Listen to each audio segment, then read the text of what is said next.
Hey guys, tonight we follow the moon's gravity the way you'd follow a quiet melody you can't quite name at first. Soft, steady, and somehow already familiar. You're here in the present tense of nighttime.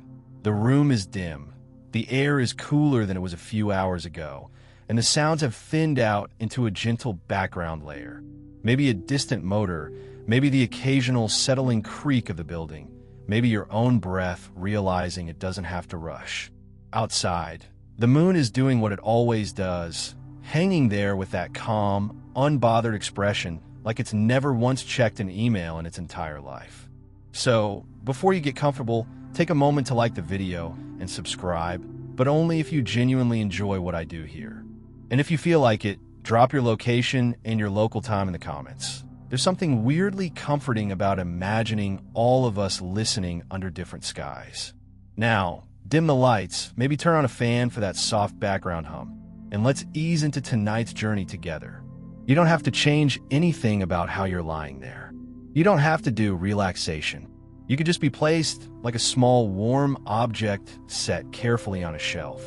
Because whether you notice it or not, everything in your room is already part of a slow, invisible choreography, and the moon is one of the quiet conductors. The first relaxing fact is almost insulting in how gentle it is. The moon is pulling on you right now, and you can't feel it. Not because it isn't happening, not because gravity is shy, but because the pull is smooth and shared.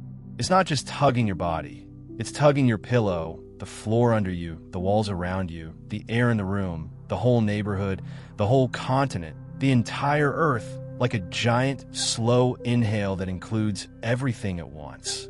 When a force is applied to you and everything around you together, it doesn't announce itself with a jolt. It becomes background. It becomes atmosphere. If you want a number to hold for a second, just one, not a whole math lecture, the moon's gravitational tug on you from where you are is tiny compared to Earth's. Around 3/millionths of the gravity you're used to give or take depending on where the moon is in its orbit. 3/millionths. That's the kind of number your brain tries to ignore because it's not dramatic enough to be scary. And that's perfect. You're not here for scary. You're here for the kind of cosmic truth that feels like a weighted blanket for your thoughts. Even that small pull matters because it acts across huge distances and huge amounts of water and rock, and because it never really takes a day off. The moon doesn't need motivation. It doesn't need a schedule. It just exists, and existing includes gravity. It's the laziest superpower imaginable. And honestly, respect. You can picture gravity any way you like. Some people imagine an invisible rope. Some imagine a gentle slope. Some imagine a dip in space like a soft mattress. But tonight, the easiest way to feel calm about it is to imagine the moon's gravity as a slow hand resting on the world. Not squeezing, not pushing, just making contact. A hand so large it has to be gentle. A hand so steady it turns into rhythm. And your body loves rhythm, even when your mind pretends it prefers chaos. Your body hears steady things and quietly says, yes, we can work with that. So you let your attention drift outward for a moment, not as an effort, just as a widening. The ceiling above you is solid and ordinary. Above that, more structure. Above that, the open air. Then height that becomes meaningless.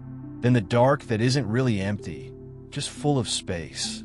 And somewhere out there, about 250,000 miles away, the moon holds its position like a lantern that doesn't flicker. It's easy to think of the moon as a decoration in the sky, like it's purely aesthetic, like it's only there for poets and werewolves and people who own telescopes they don't know how to use. But the moon is also a partner in motion. The Earth doesn't sit still while the moon goes around it. The Earth moves too, just slightly, like two dancers holding hands and circling a point between them. The moon's gravity is part of that handshake. And here's another calming piece. Your entire life has unfolded inside gravitational fields. You're a gravity-native creature. Gravity is the oldest rule your body has ever learned. Before you learned language, you learned weight. Before you learned what tomorrow means, you learned what down means. So when you listen to facts about gravity, there's something in you that recognizes it the way you recognize your own name. It's not foreign. It's home. The moon's gravity is like a second voice under the main melody of Earth's pull. Earth is the loud, constant bass note. The moon is the softer harmony that comes and goes in volume, depending on where it is, but never disappears. A harmony you rarely notice until you decide to listen for it. And listening for it doesn't mean you strain. It means you allow the idea to sit beside you. It means you let your imagination do what it was built to do. Turn invisible forces into images your nervous system can understand. So imagine the moon's pull as a silver thread stretching from your chest to the sky. Not tight, not dragging you anywhere, just there. Like a connection, like a reminder that the room you're in is not separate from the wider universe. It's tucked inside it, safe inside it. If your mind tries to interrupt with something anxious, something about tomorrow, something about the past, something about whether you said the wrong thing to someone 3 years ago, just notice that interruption the way you'd notice a car passing outside. Sound arrives, sound leaves. Thought arrives, thought leaves. The moon doesn't chase thoughts. It just keeps pulling, patient and indifferent, which is basically the ideal personality for helping someone fall asleep. And yes, your brain will also toss in a completely unnecessary trivia card at random, because that's what brains do at night. Like the fact that ancient people used some truly questionable ingredients as sunscreen, oils, pastes, and, for reasons no one could defend with a straight face, crocodile dung in certain old recipes. That thought can slide right by. You don't need to solve it. You don't need to picture it. You can just file it away in the same cabinet where your brain stores passwords you'll never remember and song lyrics you didn't ask for. It'll come back later when it's more useful, which is still not very useful, but at least it'll be funny. Back to the moon. There's something soothing about how gravity doesn't rely on mood. You don't have to earn it. You don't have to be good enough for the moon to pull on you. It pulls on everything equally according to mass and distance, which is the closest thing the universe has to a neutral policy. And because the moon is so far away, its pull is gentle. Distance makes gravity soften. That's a strange comfort. The universe is built in moderation. Forces fade with distance. Intensity has boundaries. You can hold that like a quiet reassurance. Things that feel huge in your head often lose strength when you give them space. Also, the moon's gravity is one of the reasons your nights have a rhythm beyond clocks. Not just because of moonlight, but because of the slow changes it creates across the planet. The moon doesn't just hang there. It travels its path, and the tug subtly changes direction and strength as it does. That means the world is always in a slightly different gravitational pose. Different by a whisper. Different enough to move oceans. Different enough to matter. And you're allowed to be moved by whispers. You can rest in the thought that your body is an instrument sensitive to small shifts. You can feel this right now in tiny ways. The slow settling of your shoulders, the way your jaw loosens when you stop trying to hold your face in place, the way your tongue rests when you don't give it a job. These are small gravitational surrenders. Not dramatic, just real. If you could stand on the moon, no spacesuit problems for a moment, just the idea your body would weigh less. Not float away, not become a superhero, but simply feel lighter. Like someone quietly turned down the intensity of down. Your muscles would have less to resist. Your joints would feel a kinder pressure. Movement would stretch out into longer arcs, slower returns. Falling would still happen, but it would feel like it had manners. That contrast makes the moon's distant pull feel even more interesting for where you are. Because right now you're held firmly by Earth, and yet the moon is still involved. You're living in a blend, a duet, a layered field of forces that doesn't ask for your permission. It's a little bit magnificent when you think about it. Your bed feels like the smallest, simplest place on Earth, just fabric and foam and warmth and the shape of you. Yet the moon's gravity passes right through the roof, through the walls, through the entire structure of the planet, reaching you without obstruction. Gravity doesn't need an open window. It doesn't care about doors. It doesn't get stuck behind clouds. It's the ultimate quiet guest. It arrives everywhere, it never knocks, and somehow it's welcome because it's always been there. If you like mental images, imagine Earth as a giant, slow bell, and the moon's gravity as a fingertip that touches it lightly, making it hum. Not a loud hum, more like a vibration you can sense with your imagination. The hum becomes tides later, becomes motion later, becomes the kind of gentle celestial mechanics that feels like watching a perfectly looped animation. But for now, it's just a touch, just a contact, and your breathing can match that idea without you forcing it.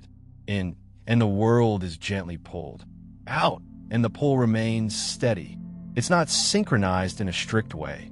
It's more like you and the universe are both doing your own thing at the same tempo. Somewhere, the moon's gravity is also pulling on the place you were earlier today, the place you'll be tomorrow, the roads, the trees, the rooftops, the rivers. It pulls on cities full of light and noise and people who are wide awake and convinced they're in control of everything. It pulls on quiet fields. It pulls on animals sleeping in their own strange positions. It pulls on the ocean in long, patient strokes. And it pulls on you in this exact moment, as you lie there with nothing required of you. There's a kind of mystery in that. The most powerful forces don't always feel powerful. Sometimes they feel like nothing. Sometimes the biggest truths are almost boring, until you realize that boring is safe. Boring is stable. Boring is exactly what you want at the edge of sleep. So you stay with the simple fact. You're being tugged by the moon. Your whole world is being tugged by the moon. It's not a metaphor. It's a physical relationship. The moon doesn't just shine, it reaches.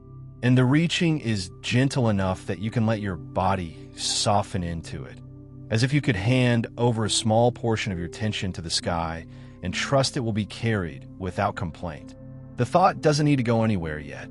It can hover, light and quiet, right above you, like a pale circle behind thin clouds, hinting at how different everything would feel if down were turned down just a little more. That pale circle behind thin clouds can stay in your mind like a nightlight you don't have to plug in, and the silver thread you imagine doesn't need to tug any harder to be real. It's already there, faint but steady, and the best part is how little it asks of you.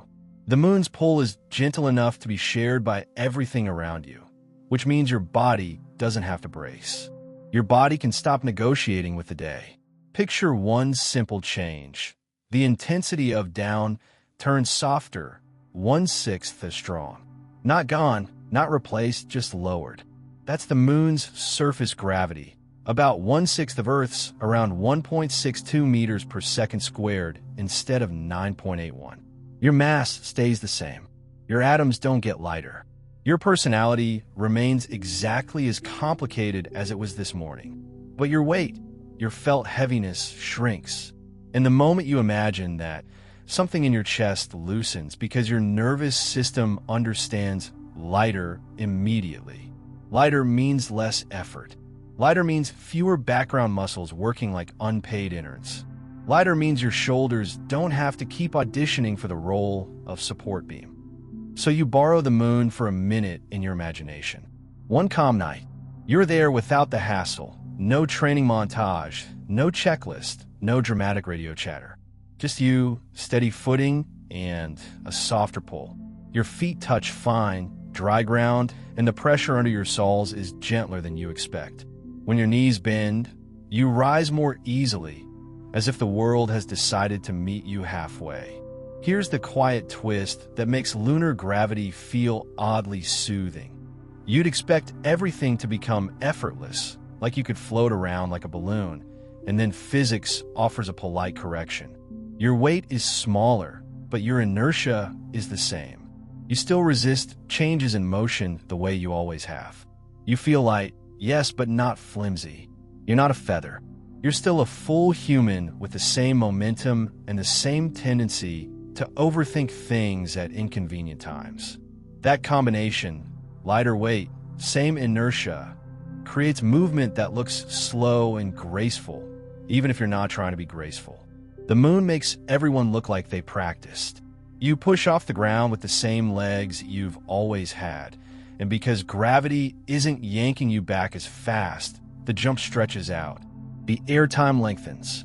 The return is unhurried. Even landing has manners. That's the feeling to borrow for your bed. Down with manners.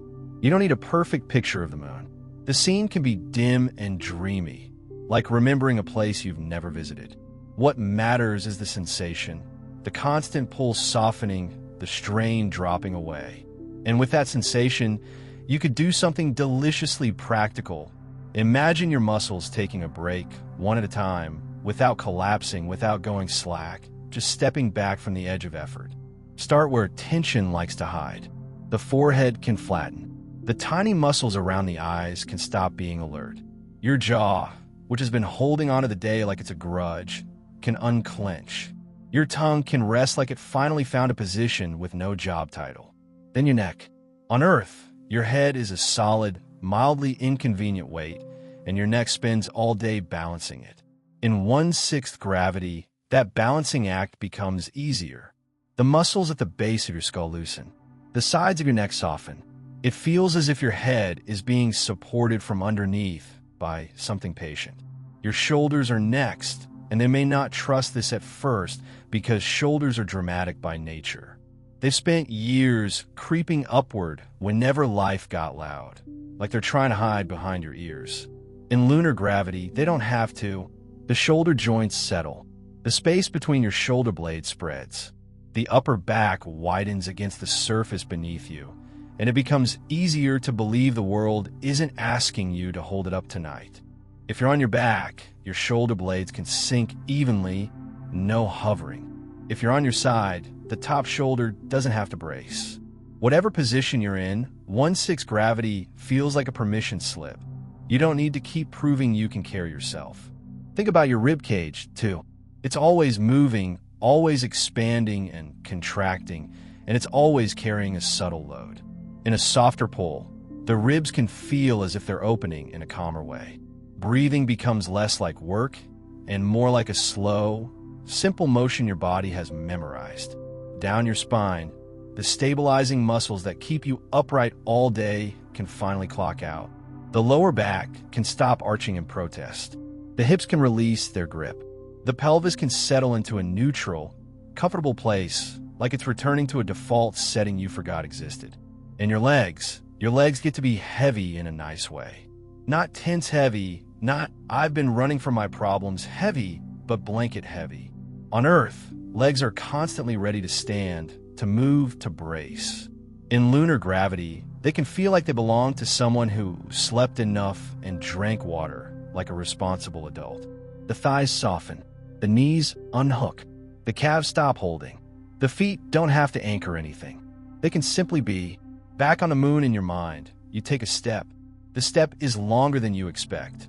Not because you're trying to show off, but because you don't fall down as quickly between movements. Your foot lifts and returns in a gentle arc, and the ground meets you without a hard thud. Everything is quieter. Even contact feels softened. That softness changes the way objects behave, too.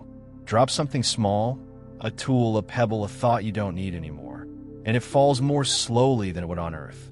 The fall becomes a slow-motion sentence, beginning, middle, end, with no rush. Your brain likes that. Slow motion gives your mind fewer sharp edges to catch on. If you want a single crisp fact to hold just for a moment, with the same push-off, you could jump about 6 times higher on the moon than on Earth. Not because you become stronger, but because gravity is gentler. The real limit would be balance and control, not raw physics. The point isn't performance.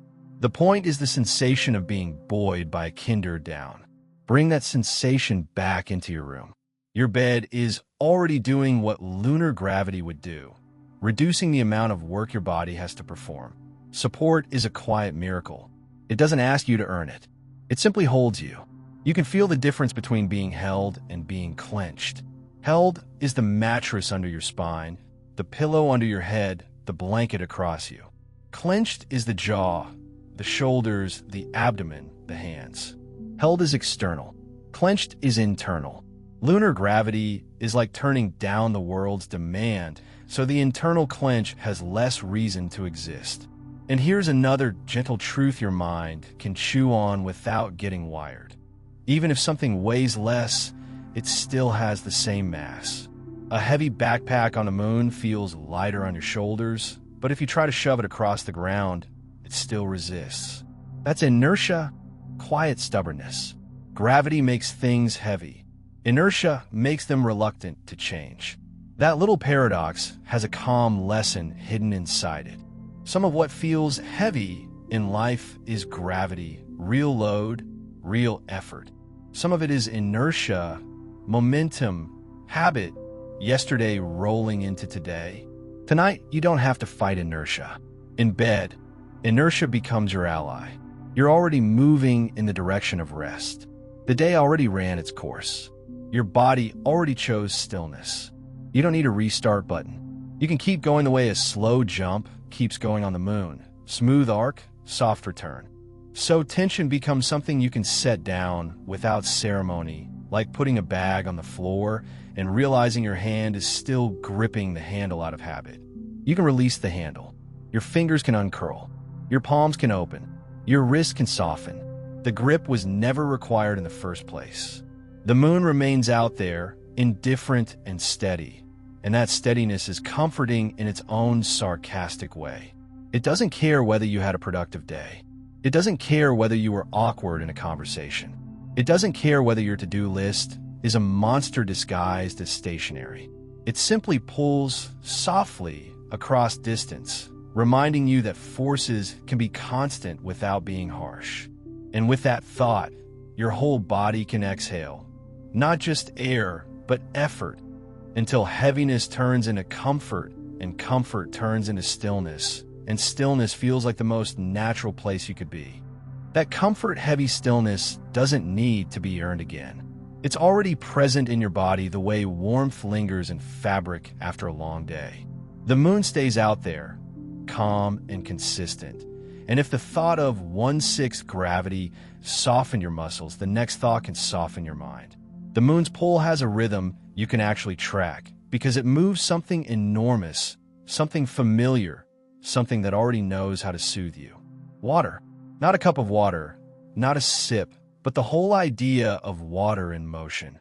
Oceans stretching and relaxing around the continents, slow as a sleeping animal shifting its weight. The moon doesn't merely tug at you.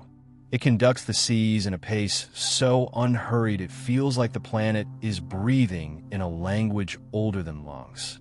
The relaxing fact is simple and strangely huge. The tides are gravity you can see. Gravity is usually invisible. It's the reason your phone falls, the reason your body feels heavy, the reason your bed holds you in place instead of politely ejecting you into the ceiling. Most of the time, gravity shows up as down, and down gets boring because it's always there.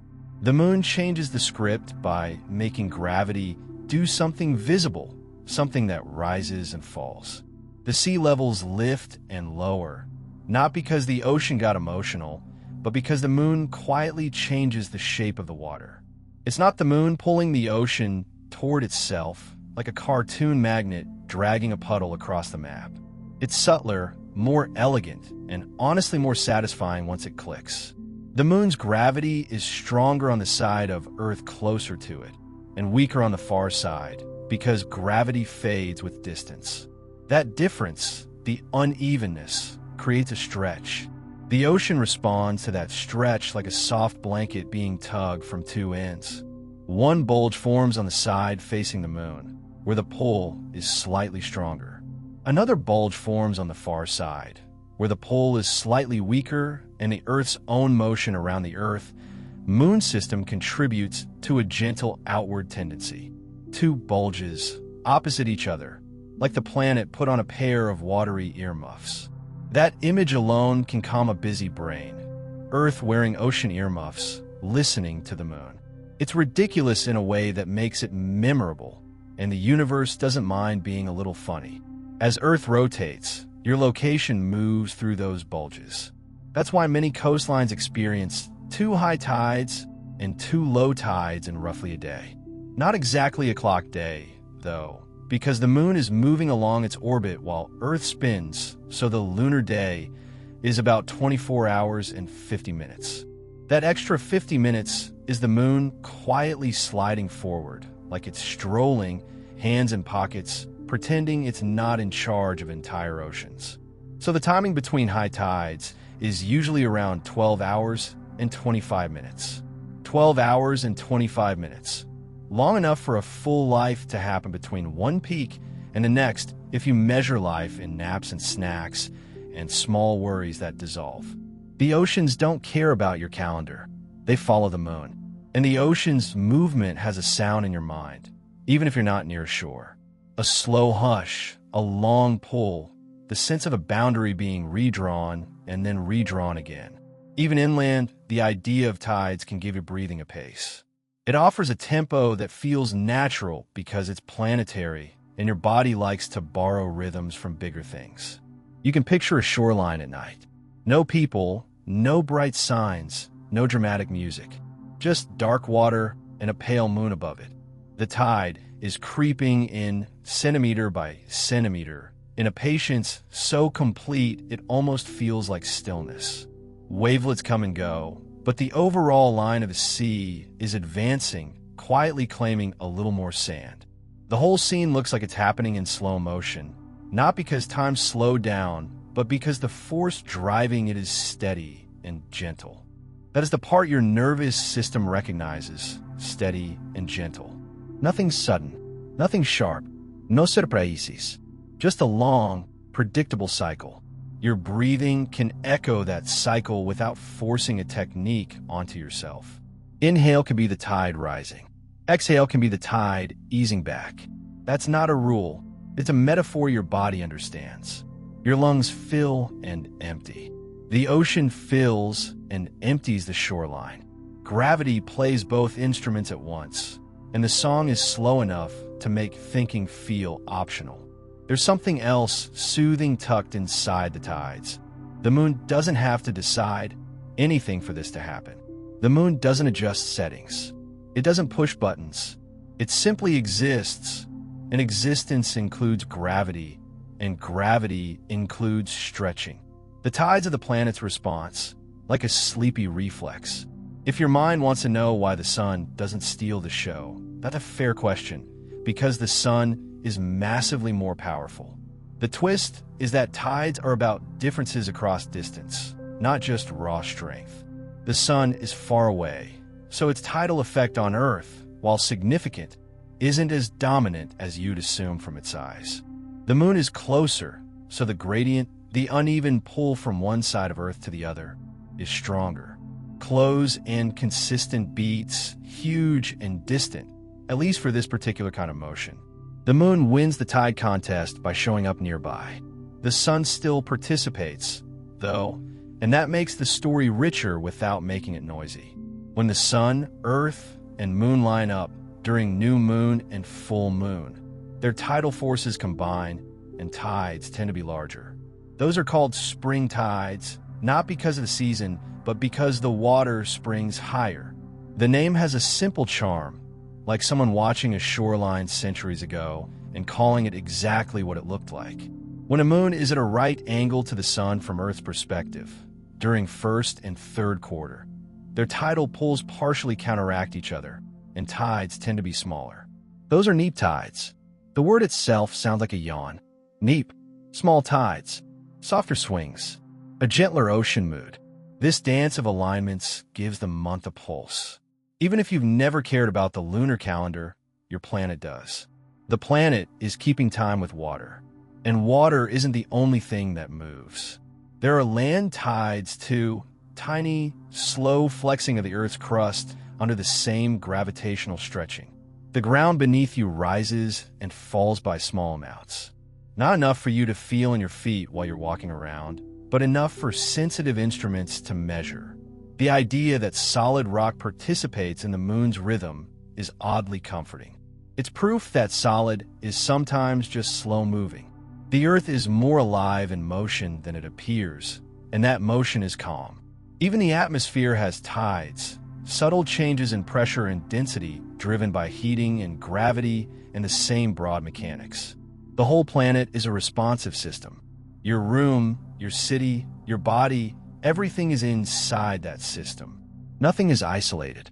That could be a scary thought in the daytime, when your brain is in control mode. At night, it can be soothing. It means you're supported by patterns bigger than your thoughts. Consider the ocean itself as a kind of memory. Water has been moving under lunar influence for billions of years. Long before humans built schedules and deadlines, the tide was sliding in and out, wearing down rock, reshaping coastlines, making spaces where life could experiment. The earliest living things in tidal pools faced a world that changed twice a day. That rhythm became part of the environment that shaped life's sense of timing.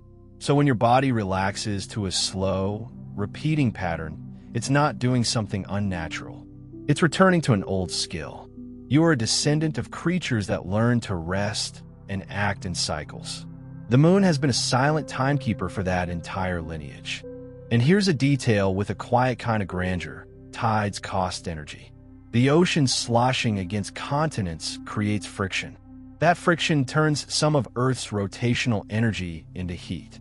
It's a tiny effect in your daily life, but over long time spans it matters. It slows Earth's spin very gradually, lengthening the day by a sliver over geological time. At the same time, it pushes the moon outward, very slowly increasing the distance between Earth and moon. The moon is drifting away from us at a rate on the order of a few centimeters per year. A few centimeters per year, about the speed fingernails grow. Cosmic change at a fingernail pace. That's almost comedic. The universe running a grand mechanical system and choosing the most unhurried update schedule imaginable. Still, that slow exchange of energy tells a deeper story. The moon and Earth are in a long-term relationship, transferring momentum, adjusting to each other, settling into a future that changes by tiny increments. The tides are not just a daily comfort. They're a sign of a long arc of time. Time so large it makes your anxieties look like small ripples on a pond. That perspective can be soothing if it lands gently. Not as, your problems don't matter, because they do matter to you, and your brain is attached to you. More as, your problems are not the whole sky. The moon has been tugging on oceans through ice ages and warm ages, through extinctions and blooms, through silent eras when nothing with a spine had ever looked up and wondered what that bright circle was. The tide kept coming. The tide kept going. The rhythm stayed reliable. And reliability is sleep's best friend. You can imagine your thoughts like water too. Thoughts rise. Thoughts fall. Some thoughts surge in like a high tide and claim more territory than they deserve. Some thoughts shrink back like a low tide, revealing sandbars of calm. The goal isn't to control the ocean. The goal is to trust the cycle. If a thought comes in strong, it can be treated like a wave that will pass. It doesn't need a debate. It doesn't need a solution at midnight. The moon doesn't solve the ocean, it guides it. A steady influence, not a harsh command. There's also something gentle in the way tides aren't the same everywhere. Coastlines, ocean depth, the shape of bays, the presence of underwater ridges, all of that changes how the tide behaves. Some places have enormous tidal ranges, dramatic rises and falls. Some places barely notice. The underlying force is the same, but local geography shapes the experience. That's true for you too. The same day can feel different depending on your internal landscape. The same thought can hit differently depending on your tiredness, your hunger, your stress level, your history. Nothing about that makes you broken. It makes you human. Local conditions matter. And tonight, the local conditions include a bed, a quieter room, and a mind that is slowly becoming less interested in performing competence. The moon's tidal rhythm can sit underneath your breathing like a soft metronome you don't have to count. Picture the waterline again, inching forward under moonlight. The sound is a hush that repeats.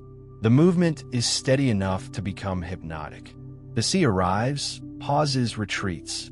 Arrives, pauses, retreats. not as a mechanical bounce, but as a living motion with nuance, like a long sentence spoken slowly. Your chest can rise in the same patient way.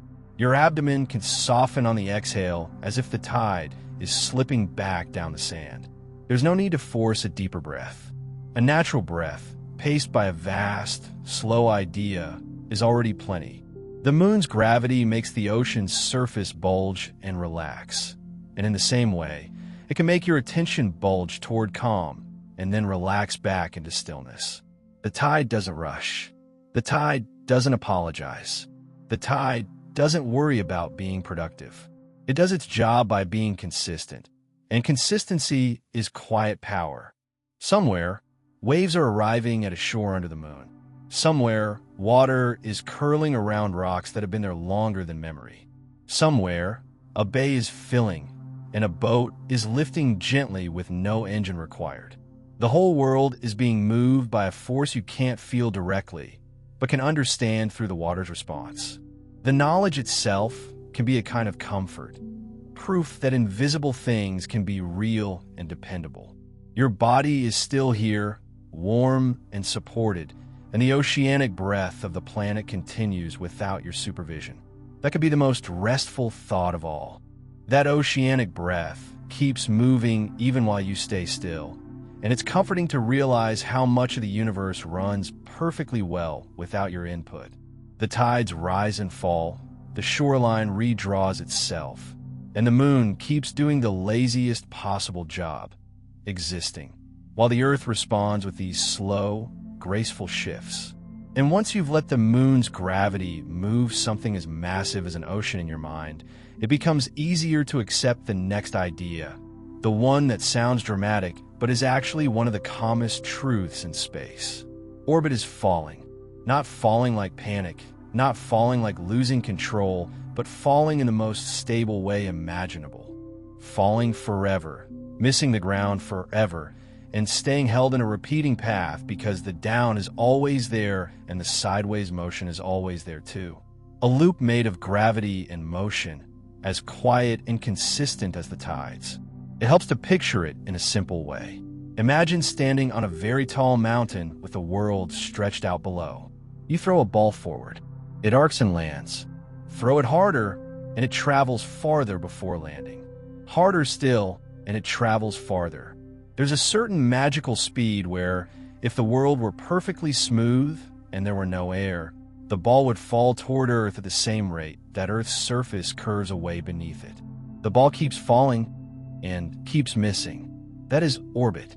Not a suspension, not a hover, not a cosmic parking spot. Just a fall that never ends because the ground is always curving away. That's what the moon is doing around Earth. It's not hanging there by luck. It's not glued to the sky. It's in continuous free fall, constantly pulled inward by Earth's gravity, but moving sideways fast enough that the inward pull bends its path into a loop rather than a crash. Every second, the moon is falling toward Earth. Every second it misses, and the thought is strangely soothing because it reframes falling as something stable. Falling can be balanced. Falling can be predictable. Falling can be a kind of cradle motion. The universe doesn't treat falling as failure. It treats falling as a valid way to travel. You can let that sink in with a quiet, sleepy sarcasm. Humans spend a lot of time fearing falling behind, falling apart, falling short. And space is like, actually, falling is how we keep the moon exactly where it needs to be. Good effort, though. If you want one more calming detail, think about what it feels like inside free fall. Astronauts in orbit feel weightless not because gravity disappears, but because they and their spacecraft are falling together. It's the same principle from earlier. When everything is being pulled equally, you don't feel a tug. Weightlessness is not the absence of gravity. It's the presence of shared falling. So the moon, in its orbit, is like a giant shared fall companion to Earth. Earth and moon are connected by gravity, moving together, falling together around their shared relationship. It's not a rigid connection like a rod. It's a constant negotiation between motion and pull, but the negotiation is smooth. No arguing, no shouting, just math. And there's something deeply relaxing about just math, when it's the kind of math that makes the sky behave. The moon's orbit isn't a perfect circle, though. It's slightly elliptical, which means sometimes the moon is a little closer and sometimes a little farther. When it's closer, its gravity tugs a bit more strongly, and you see subtle effects like slightly larger tides. When it's farther, the tug softens. The moon doesn't make a big deal about this. It doesn't announce, "I'm closer now." It just glides along its path like it has nowhere else to be. When a moon is closer, at perigee, it can look a bit larger in the sky. When it's farther, at apogee, it looks a bit smaller. People like to get excited about this, and that's fine, but the most soothing way to hold it is simply as another example of the moon's calm variability. Even its differences are gradual. Even its changes take time. And time is where this gets dreamy. The moon takes about 27.3 days to complete one orbit relative to the distant stars. That's the sidereal month. But the phases, new moon to new moon, take about 29.5 days because Earth is moving around the sun too, and the moon has to catch up to line up the same way again. Two kinds of months, two kinds of timing, all of it flowing without effort. The phases themselves are a gentle illusion created by geometry and light. The moon is always half lit by the sun, but you see different portions of that lit half from Earth as it orbits. It's like watching a slow lantern rotate behind a curtain. That lantern isn't changing its brightness. Your viewpoint is changing. That, too, can be calming. Sometimes what looks like change is just perspective. An orbit builds the stage for everything else the moon does. The tides you imagined earlier, the timing, the slow drift of ocean breath. Those are all consequences of a stable, repeating fall. The moon's gravity reaches Earth, Earth's gravity reaches the moon, and the system holds together because motion keeps moving. There's a quiet elegance in that balance. Gravity wants to pull everything inward. Motion wants to keep going straight. The compromise is a curve. Curves are softer than straight lines. Curves feel natural. The entire sky is written in curves because curves are what you get when forces meet without violence. You can imagine the moon's path as a pale ribbon around Earth. Not tight, not frantic, just a wide, steady loop. The ribbon doesn't kink.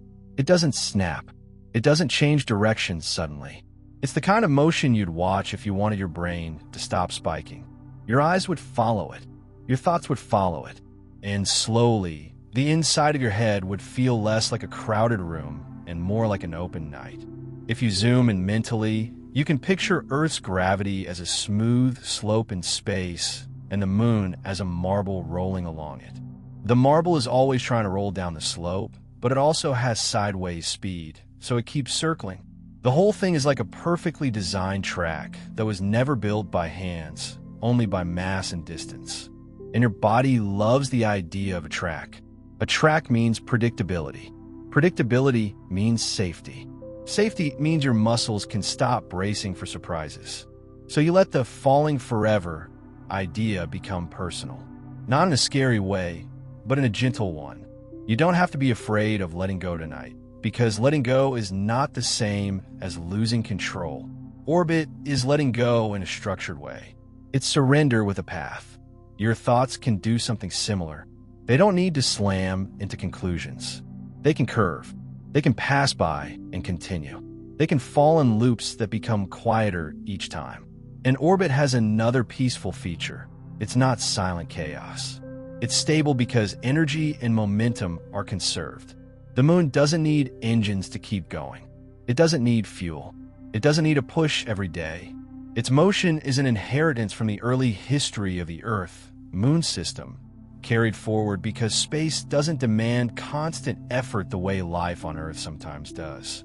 That contrast is worth savoring. On Earth, friction is everywhere. Air resistance, ground contact, muscles tiring, conversations that take energy, noise that steals attention. In space, once something is moving, it tends to keep moving. Space is a low-friction environment, and the moon is the perfect example. A massive body continuing its graceful fall because nothing is stopping it. You can borrow that too. Tonight can be low friction. You don't have to push your mind into sleep. You can let it keep moving in the direction it already wants to go, with fewer obstacles, fewer sharp turns. If a thought comes up that tries to drag you into planning, you can treat it like a piece of debris that drifts by your window in orbit. You notice it. You don't grab it. You let pass. The window stays closed. The inside stays calm. And because the moon's orbit is so reliable, it has shaped the way humans measure time and tell stories. It's been a clock in the sky for thousands of years. People have looked up and watched it change shape, watched it rise at different times, watched it brighten and fade, and they built calendars and myths around it because the moon keeps showing up. Even if you never cared about moon phases, your ancestors likely did. The moon was the original night schedule. It changed the brightness of travel. It influenced fishing. It signaled seasons. It became a marker for rituals, for planting, for gathering. The orbit made it a dependable companion. The moon feels like a companion even now, in the simplest way. It's there. It's consistent. It returns. You can feel the grandeur of that without turning it into drama. A massive body, held by gravity, sliding through space in a repeating fall. The Earth and Moon moving together, tied by an invisible force that doesn't need strings. And if you want to bring it right back to your bed, you can notice how your body is also held by forces you don't have to manage. Gravity keeps you in contact with your mattress. The mattress supports you. Your breath continues. Your heart continues. You're not manually operating any of it.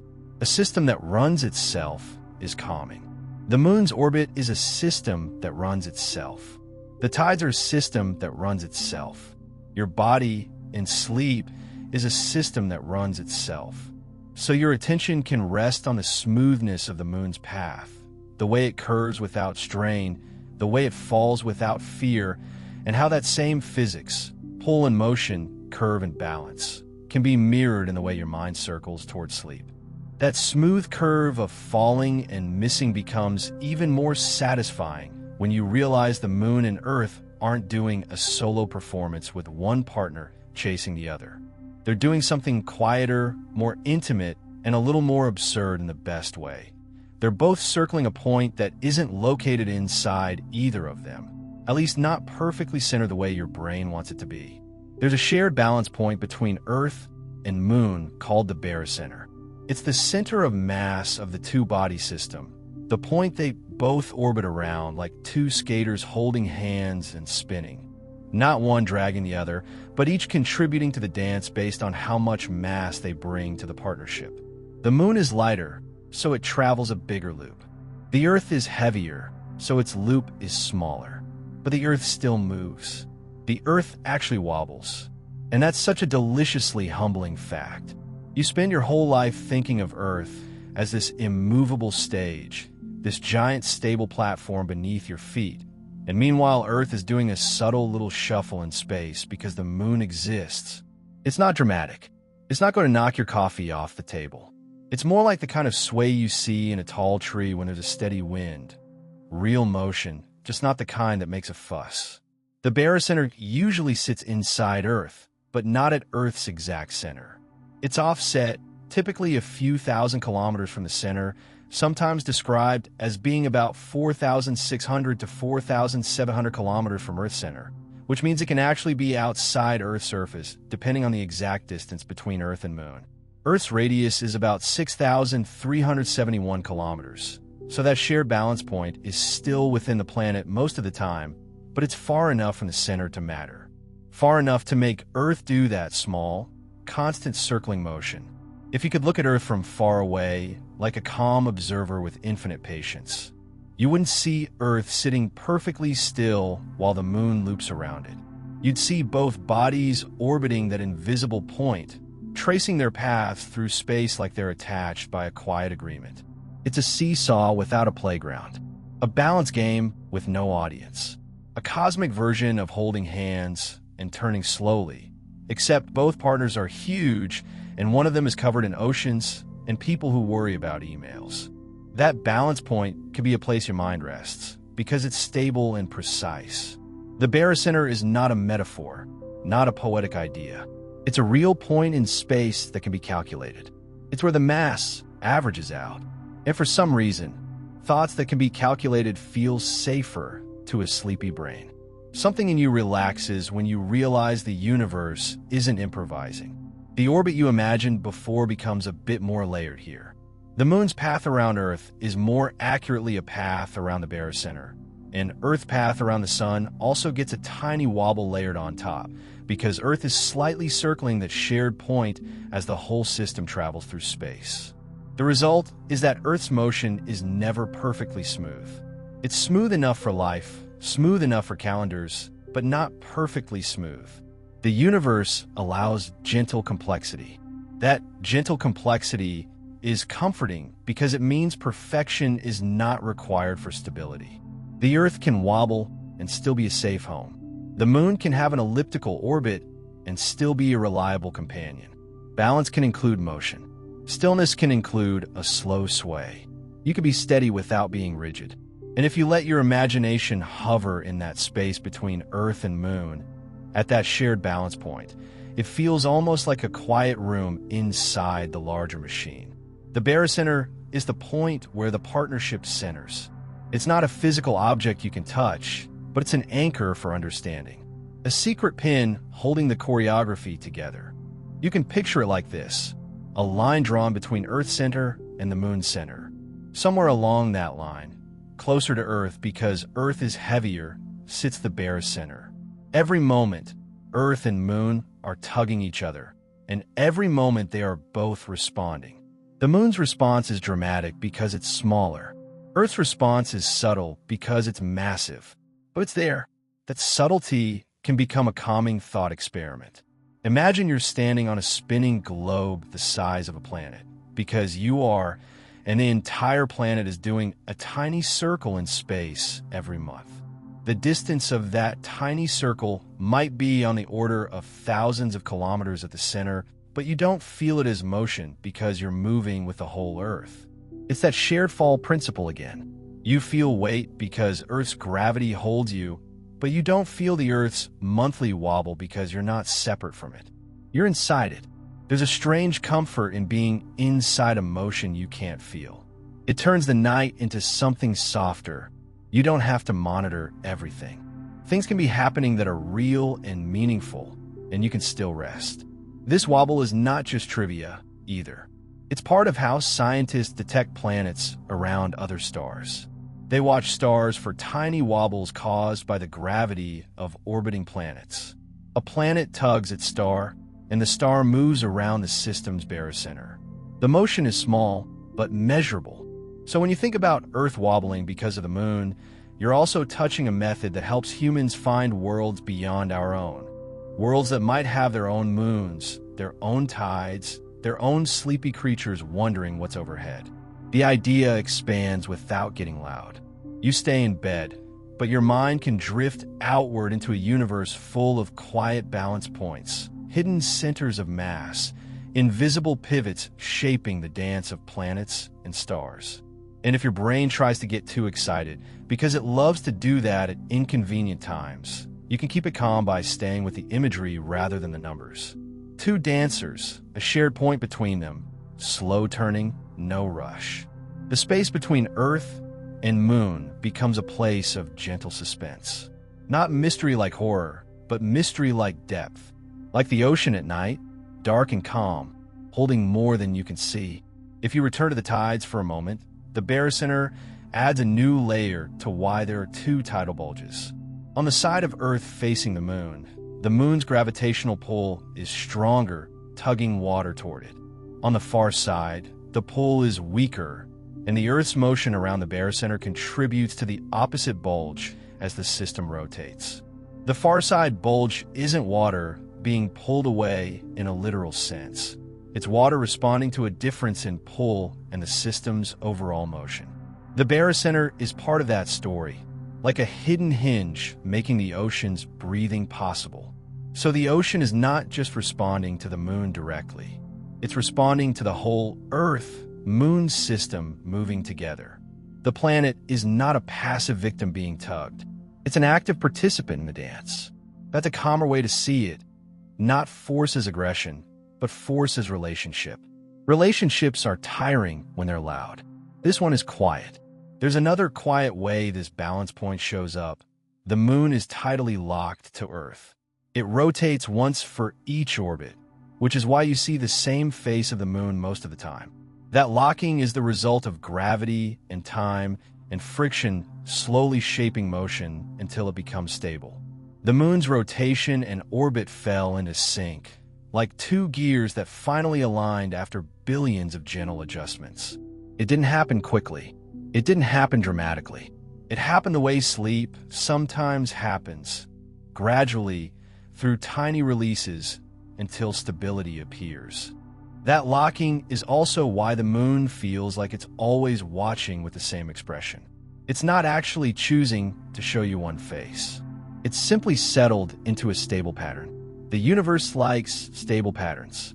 You can carry that into your own body. When you release tension in small steps, you create your own kind of locking. Breath and heartbeat sinking into a calmer pace. Muscles aligning with support, mind aligning with rest. Not forced, settled. And while the moon shows you mostly the same face, there's a gentle wobble called libration that lets you see a bit more than half of the moon's surface over time. That wobble comes from the moon's orbit being slightly elliptical and its axis being tilted, and the fact that its rotation rate is steady while its orbital speed varies. It's like the moon is doing a slow nod and a slow shake, barely perceptible, revealing extra edges. That's later in your journey. But even here, it adds a sense of the moon being both constant and subtly changing, a steady companion with quiet nuance. Back at the Barycenter, there's a satisfying modern detail. We can measure the moon's distance with incredible precision using lasers. Astronauts placed retroreflectors on the moon during the Apollo missions, and observatories on Earth send laser pulses that bounce off those reflectors and return. By timing how long the light takes, scientists can measure the Earth-Moon distance to within centimeters. Centimeters, across hundreds of thousands of kilometers. That fact has a special kind of calm power. It means the universe is not only vast, it's measurable. It's not just mystery, it's structure. Light goes out, light comes back. Time is counted, distance is known. The moon might feel like a dream object, but it's also a target for a beam of light that returns like a whisper saying, "Yes, I'm still here." And those measurements reveal the slow drift outward, the way the moon is gradually moving away from Earth over time, because tidal interactions transfer energy and angular momentum. The barycenter shifts as the distance changes.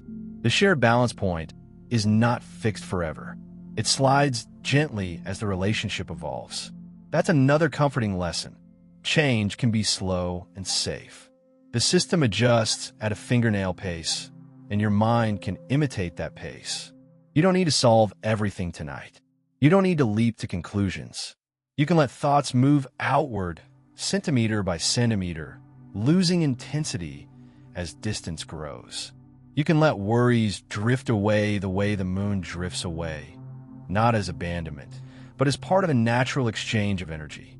If you want to feel the grandeur without getting wired, imagine the Earth and Moon as two great spheres in a dark sea, connected by invisible curves of force. Between them is the barycenter, the quiet midpoint of their shared mass. Around that point, they trace their paths, and around those paths, the tides breathe, and around the tides, life keeps its own soft rhythms. The night becomes an ocean of motion you don't have to manage. The more you sit with this, the more the hidden seesaw becomes a kind of lullaby concept, a pivot point you can't see, guiding two enormous bodies. The idea that something invisible can be so central is soothing. It suggests that not everything important in your life has to be obvious. Some of your most important supports are invisible too. Habits, relationships, quiet routines, the way your body knows how to heal when you let it rest. Even your bed is a hidden system. Springs or foam distributing weight, fabric holding warmth, the surface shaping itself around you. It's not a dramatic invention. It's just engineered support. A barycenter for your body and the mattress, balancing you into comfort. And it's okay if your mind wanders for a second. Maybe it flashes that ridiculous image again, some ancient person smearing crocodile dung sunscreen like it's a normal Tuesday. Your brain does that when it's unwinding, tossing odd little cards onto the table. You don't have to pick them up. You can let them slide. Later there will be room for that kind of humor. For now, the serious comedy is that Earth wobbles because of the moon and nobody feels it, and the planet remains perfectly livable anyway. You can rest in that. You can let your body be part of a stable wobble, part of a shared fall, part of a system with a hidden center that keeps everything balanced. Your muscles don't need to grip. Your breath doesn't need to perform. The night can hold you the way gravity holds the moon, gently, steadily, without fanfare, tracing the same calm arc again and again. That calm arc repeats because gravity and motion keep negotiating without raising their voices. And the negotiation gets even more hypnotic when you learn there are places in space where the argument almost stops.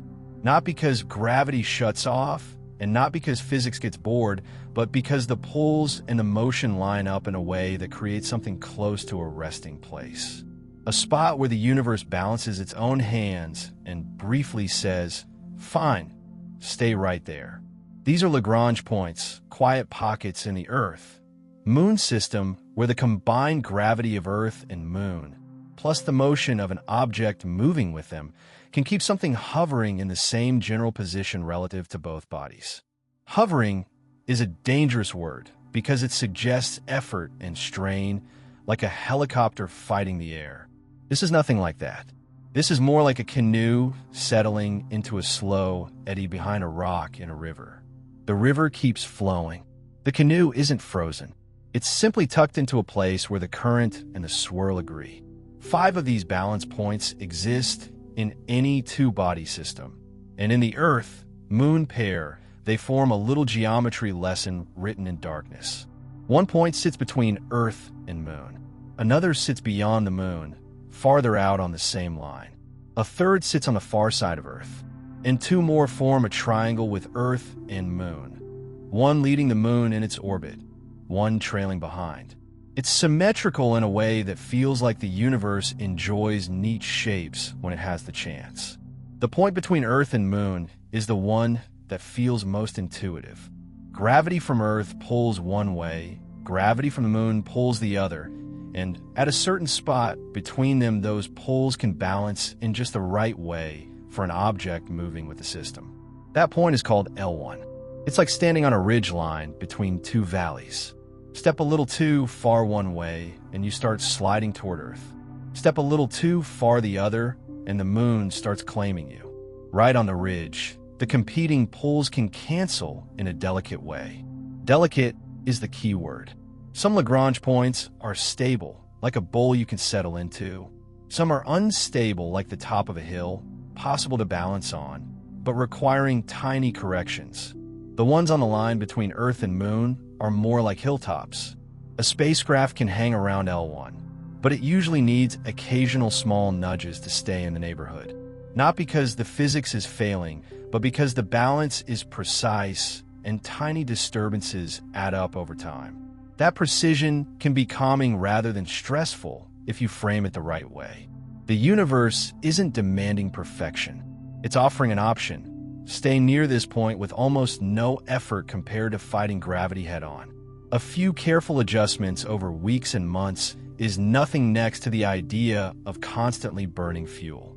Lagrange points are low-effort living, gravity economy seating. And honestly, after a long day, economy seating sounds fine if it comes with a view of the Moon. Beyond the Moon, on the same Earth-Moon line, is L2. It sits past the Moon, farther from Earth. From there, both Earth and Moon are on the same side of you, which feels like having 2 quiet guardians behind your back. Again, not in a creepy way, more like having 2 warm lamps in the corner of a room. L2 is another point where the combined pulls and orbital motion line up so that an object can keep pace with the Moon around Earth. L1 and L2 are especially interesting for lunar exploration because they are like gateways, places where it's energetically convenient to move between Earth space and lunar space. There's a reason you'll hear people talk about cislunar space, the region around Earth out to the moon, as if it's a neighborhood with its own streets and intersections. Lagrange points are some of those intersections. They're not magical portals. They're just places where the geometry of gravity makes certain routes easier. And the routes are not straight lines. Space travel is the art of curves. It's the art of falling in the right direction at the right speed, so you arrive without having to force your way there. Lagrange points fit into that art the way rest stops fit into long drives. You don't have to stop, but it's comforting to know the option exists, especially when the road is a vast silent field and the car is a delicate machine riding on math. There's a third point on the Earth-Moon line, L3, sitting on the far side of Earth, opposite the moon. It's the one that sounds like it would be a perfect hiding place for secret planets in science fiction. But reality is less dramatic. L3 is also an unstable point, more like that hilltop balance. It's not a permanent hiding place for anything big, and Earth itself gets in the way of easy communication from there. Still, the existence of L3 matters because it completes the symmetry. The universe lays out these balance points like it's arranging furniture in a room and insists it looks better when everything is aligned. Then come the two that feel like the true cosmic hammocks, L4 and L5. These points form equilateral triangles with Earth and Moon. One sits about 60 degrees ahead of the Moon in its orbit, and the other sits 60 degrees behind. These two can be stable like a bowl, stable like a gentle dip where something can settle and stay, with disturbances tending to bring it back rather than push it away, at least when the mass ratio between the two main bodies is in the right range, which Earth and Moon satisfy. Stability is the sleep-friendly part. A stable Lagrange point is the universe building a place where small pushes don't necessarily turn into runaway problems. The system has a restoring tendency. Drift a little away, and the combined gravitational pulls and orbital dynamics can guide you back toward the point. Not perfectly, not magically, but enough that these regions can gather material over long time scales. In other systems, L4 and L5 can hold swarms of objects. The most famous example is in the Sun-Jupiter system, where Trojan asteroids cluster around those stable points, leading and trailing Jupiter like two slow caravans. That image is enormous and peaceful. Whole families of rocks sharing an orbit because of stable balance. For Earth and Moon, the situation is more subtle, but the idea holds. L4 and L5 are places where stability is baked into the geometry. A hammock is exactly the right metaphor. A hammock doesn't eliminate gravity. It uses gravity. It turns gravity into support by distributing forces and creating a stable resting shape. L4 and L5 are like that. Gravity becomes the fabric, orbital motion becomes the tension, and the point itself is where the system naturally cradles. If your mind likes pictures, imagine the moon moving along its orbit like a lantern carried around Earth once a month, and ahead of it, in the direction it's going, there's a quiet spot that moves along with it, keeping the same spacing, the same angle. Behind it, another quiet spot follows. Two invisible chairs in space that stay aligned with the moon's path. Always there, always moving, always keeping time.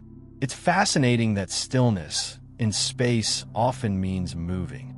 To remain fixed relative to Earth and Moon, a spacecraft at Lagrange point is still orbiting. It's still in motion.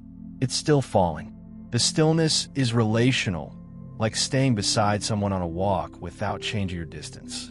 You're both moving, but the spacing between you remains calm. That relational stillness can feel deeply comforting because it suggests a version of rest that doesn't require everything to stop. Rest can be stable motion. Rest can be repeating patterns. Rest can be a gentle loop where nothing surprises you. Spacecraft don't typically sit exactly on a Lagrange point like a bead on a pin. Instead, they often travel in looping paths around these points called halo orbits or lysogous orbits. The spacecraft circles the balance region in a slow, three-dimensional loop, staying near the point without clinging to a single coordinate. It's like walking around your room while staying in the same general area, never needing to sprint, never crashing into a wall, just orbiting comfort. Those loops are beautiful because they show the universe doesn't demand stillness to provide stability. It provides stability through curves. There are whole families of these trajectories, and engineers can choose them like choosing a calm track to follow. Some loops keep a spacecraft in constant view of Earth. Some keep the moon in view.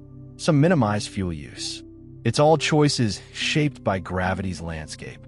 And the landscape metaphor is not just poetic. In orbital mechanics, people actually talk about gravity wells and energy surfaces as if space has hills and valleys you can slide along. Lagrange points are like saddle points or gentle dips in that energy landscape. Thinking of it this way can make your brain relax because landscapes are intuitive. You understand hills. You understand bowls. You understand how something can settle into a low spot and stay there. So imagine a calm, invisible terrain surrounding Earth and Moon. Earth makes a deep, wide well. The Moon makes a smaller well. Between them, beyond them, ahead and behind, the wells overlap and shape each other, creating ridges and dips. L1 is a ridge point between the wells. L2 is a ridge beyond the Moon's well.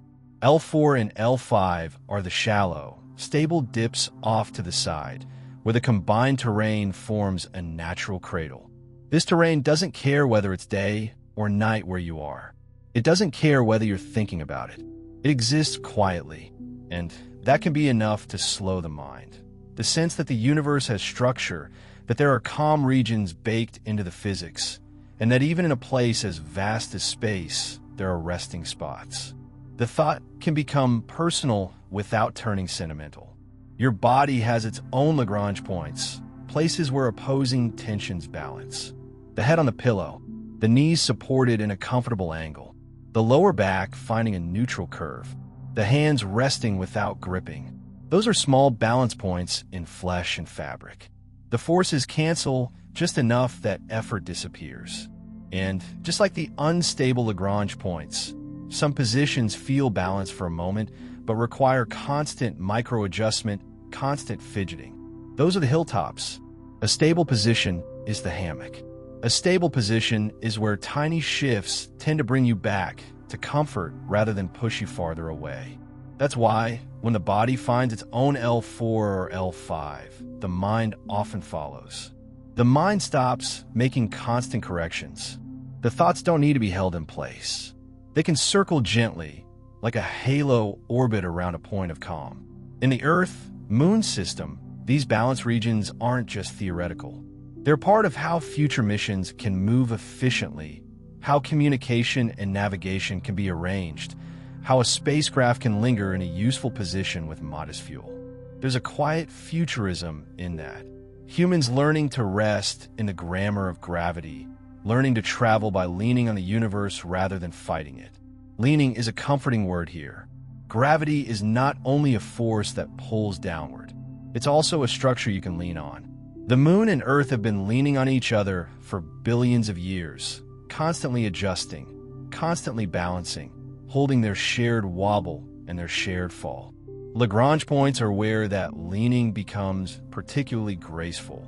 So the mind can stay with the image of invisible hammocks in the night sky, moving along with the moon, always in the same relative place, cradled by competing pulls that don't tear anything apart. The ocean breath you imagined earlier is still happening, driven by the same gentle tug. The moon still loops in its endless fall. Earth still does its subtle wobble. And between them, and around them, the universe has carved out little regions of calm where motion becomes restful, where balance becomes a place. The idea of invisible hammocks hanging in space can stay with you, because it teaches your mind a useful trick. The sky isn't empty, it's structured. And once you accept that structure can be gentle, you're ready for a detail that feels like the moon leaning closer, like it wants to show you something under its calm face, something that makes gravity feel less like a smooth blanket and more like a soft quilt with hidden stitching. The moon's gravity isn't perfectly even. From far away, you can treat the moon as a tidy sphere with a tidy pull, and for many purposes that works. But the moon is not a polished marble. It's an old world with scars, layers, and buried surprises, and those surprises show up as tiny variations in its gravitational field, little bumps of extra pull that a passing spacecraft can feel, even when everything looks quiet. The biggest, most famous bumps are called mascons, short for mass concentrations. It's a blunt name for a subtle thing, a region where there's more mass than you'd expect beneath the surface, denser rock, thicker layers, material arranged in a way that adds weight. Extra weight means extra gravity. Extra gravity means if you glide over that region, you get tugged a little more than the simple, smooth moon model would predict. If you like the landscape metaphor, mascons are gentle hills in the invisible terrain of gravity. Not cliffs, not traps, more like those soft rises on a nighttime road where you only notice the change because your body senses the slope. The moon has slopes you can't see with your eyes, only with motion. And the moon hid this in plain sight.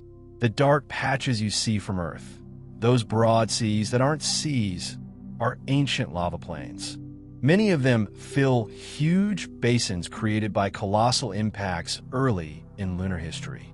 Something slammed into the moon, excavated a gigantic bowl, fractured the crust, and left a deep basin behind. Later, molten rock flooded in and cooled into basalt. Basalt is dense, denser than the older crustal rocks around it. Dense means heavier. Heavier means a slightly stronger pull. Impacts can add even more to the story. They can thin the crust and rearrange what's underneath, letting denser mantle material sit closer to the surface. Then the basalt adds dense material on top. The result can be a layered, heavy region under a basin, a mascon, a gravity bump hiding under what looks like a calm plane. You can imagine it like this. The moon wears a quiet face, and under that face are a few places where the bone is thicker. You don't notice by looking. You notice when something moves. That's how mascons were discovered, through motion that didn't behave as expected. When the first spacecraft began to orbit the moon, engineers tracked them carefully from Earth by radio. The spacecraft would pass behind the moon, reappear, and the data would tell a story about speed and position. And the story had odd sentences in it. Orbits shifted, paths drifted, tiny accelerations appeared where they shouldn't. At first, it can feel like the kind of mystery that makes people tense. Is the hardware failing? Are the calculations wrong? Is the moon doing something weird? But the moon wasn't being weird. It was being honest. The gravity field simply wasn't uniform, and the spacecraft were acting like sensitive test particles tracing the moon's hidden structure. Around Earth, a low satellite worries about atmospheric drag, the thin upper air that slowly steals energy. Around the moon, there's essentially no atmosphere to do that, which sounds like the easiest assignment in space. But the moon trades drag for texture. Instead of air tugging you down, the moon's uneven gravity nudges your orbit sideways and twists it over time. A spacecraft in low lunar orbit can be quietly shepherded into trouble by these nudges. Not suddenly, not violently. Slowly, pass after pass, the path changes. It's like walking the same loop around a neighborhood and realizing the sidewalk tilts slightly in certain places, and the tilt keeps guiding you toward one side if you never correct. The moon doesn't shove, it whispers repeatedly. Some orbits around the moon are more stable than others. Certain altitudes and orientations drift less, while others can become unstable over weeks or months. It's almost poetic in a dry, scientific way. Even around an airless world, you still have to respect the shape of the invisible. And the invisible shape is written by history. That history is why the irony lands so well. The very features that look smoothest and most calming through a telescope, the broad dark Maria, are tied to some of the strongest gravity anomalies. The moon's quiet patches are heavy patches. It's the cosmic equivalent of someone who looks relaxed and then casually lifts something that should require a team. You're not meant to be intimidated. You're just meant to notice that calm can hide strength. Once you know mascons exist, the mystery becomes readable. Scientists build better gravity models that include the extra pull from those regions. Predictions improve. Orbits make sense again. The moon stops feeling like it has secret tricks and starts feeling like it has a detailed map. And humans did map it beautifully. One of the most elegant ways to measure a gravity field is to fly two spacecraft in formation. Picture them gliding one behind the other, separated by a modest distance, both tracing the same path. When the front one passes over a slightly stronger gravity region, it gets tugged a bit more, speeds up a hair, and the distance between the two changes. Then the trailing one reaches that same region and experiences its own tug, adjusting the separation again. If you can measure those tiny changes in separation, you can reconstruct the gravity variations below. It's like listening to the moon with two ears instead of one. The difference between what each ear feels becomes the signal. The moon's invisible bumps turn into a gravity map. Those maps reveal the moon as a world of exquisite complexity. Mascons over major basins, smaller anomalies stitched through the crust, patterns that align with what you see on the surface and what you infer about the interior. The moon's gravity becomes a kind of autobiography, not written in sentences, but in gradients. Not read with eyes, but with motion. And motion is the calming bridge here. Gravity is easiest to understand when something moves through it. Mascons turn an abstract force into a gentle story of drifting and nudging. They show you that even down has detail, and detail doesn't have to be sharp. Detail can be soft.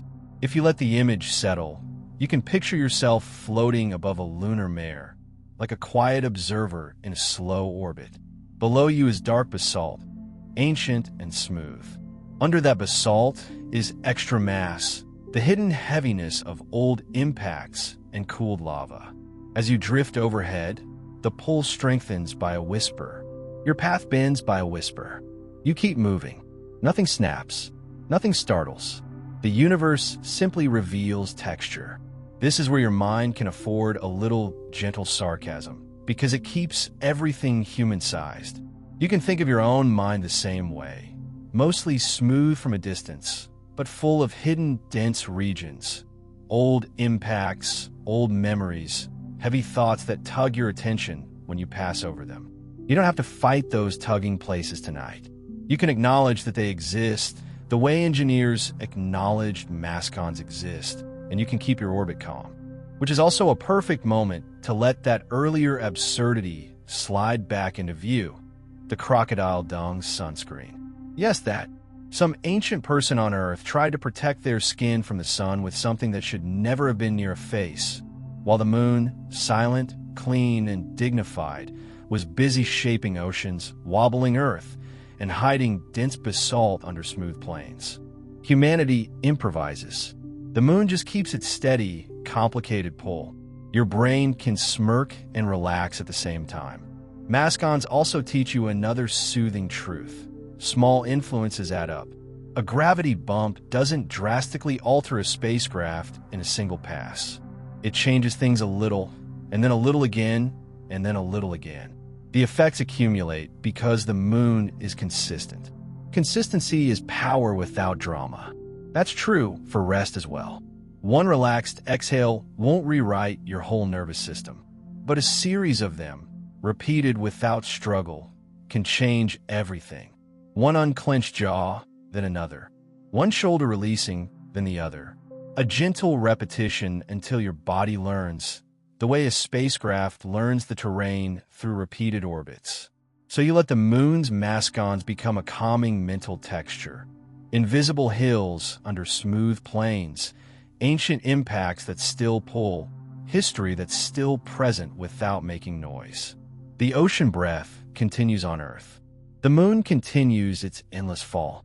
The balance points keep their invisible hammocks.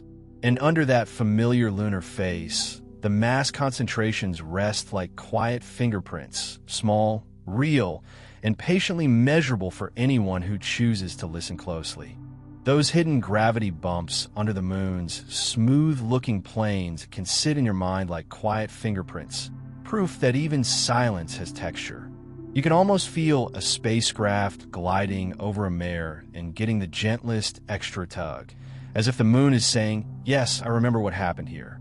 And once you accept that gravity can be mapped, measured, and trusted, even when it isn't perfectly even, you start to see why humans were able to do something that still feels unreal in the most soothing way.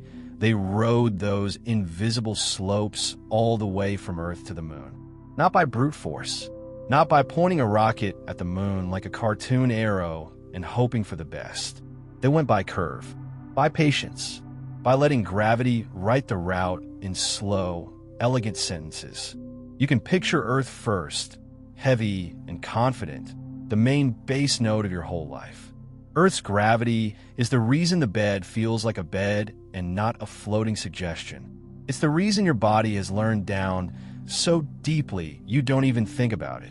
And it's also the reason leaving Earth is hard, because Earth holds on tightly. You don't casually drift away from a planet that strong. You have to be invited out by speed. So the journey begins with an argument between wanting to fall back and wanting to keep going. A rocket lifts, fights the thick air at first, climbs until the atmosphere thins and becomes less clingy, and eventually reaches a speed where falling turns into circling. That's the first calm miracle, orbit. The same falling forever idea you already have in your head. Only this time it's not the moon doing it naturally. It's humans insisting on joining the club. Once in Earth orbit, you're basically in a waiting room made of motion. You're moving so fast that gravity bends your path into a loop. You're falling around Earth. And from there, the moon isn't a destination you point at so much as a timing problem you solve. You don't aim where the moon is. You aim where the moon will be, and you do it while everything is moving. It's like throwing a slow, careful pass to someone jogging across a field in the dark, except the field is space and the pass takes days. And here's where the calmness of quiet math becomes the whole story. The path from Earth to the moon is not a straight line. It's a stretched, gentle arc called a translunar trajectory, a long oval that starts near Earth and reaches out to the moon's distance. The simplest version is like a Hohmann transfer in spirit. You're in one orbit. You add energy with a burn. Your orbit becomes an ellipse that climbs outward, and the far end of that ellipse reaches the moon's neighborhood. That burn has a name, translunar injection, and the name sounds dramatic, but the geometry is almost soothing. You're not escaping into chaos. You're reshaping your orbit so its farthest point touches lunar space. You're still in a gravitational relationship with Earth the entire time, and that's the part that can make your mind relax. Even on the way to the moon, you don't leave gravity behind. You just switch which gravity is louder. So imagine the spacecraft leaving Earth orbit not as a sudden departure, but as a smooth widening of a loop. Earth is still pulling, still bending the path, still holding the craft in a curved fall. The craft is simply falling in a bigger circle now, one that stretches outward like a slow breath expanding the ribcage of the orbit.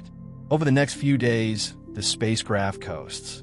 Coasting is a beautiful word in spaceflight because it means the hardest work was done in a brief moment, and now the universe carries you. On Earth, coasting still involves friction. In space, coasting is almost pure. You move because you already have motion, and you keep moving because nothing significant is stealing it. The engines are quiet. The craft drifts. The stars don't rush. Time feels wider. You can imagine being inside that cabin, not in a loud way, just as a presence. A small human world wrapped in metal and insulation. Outside, the black is deep. Inside, the air is recycled. The sounds are soft fans and occasional clicks, and everything you care about is contained in a volume smaller than a living room. The Earth shrinks into a blue-white coin behind you. The moon grows slowly ahead, not leaping at you, but gradually becoming more definite. That gradualness is one of the most relaxing aspects of the journey. You don't arrive quickly. You are given time to adjust to the idea that you're in between worlds. In between worlds is a strange place to be awake, but it's a very calming place to imagine while you're sleepy because it's pure transition.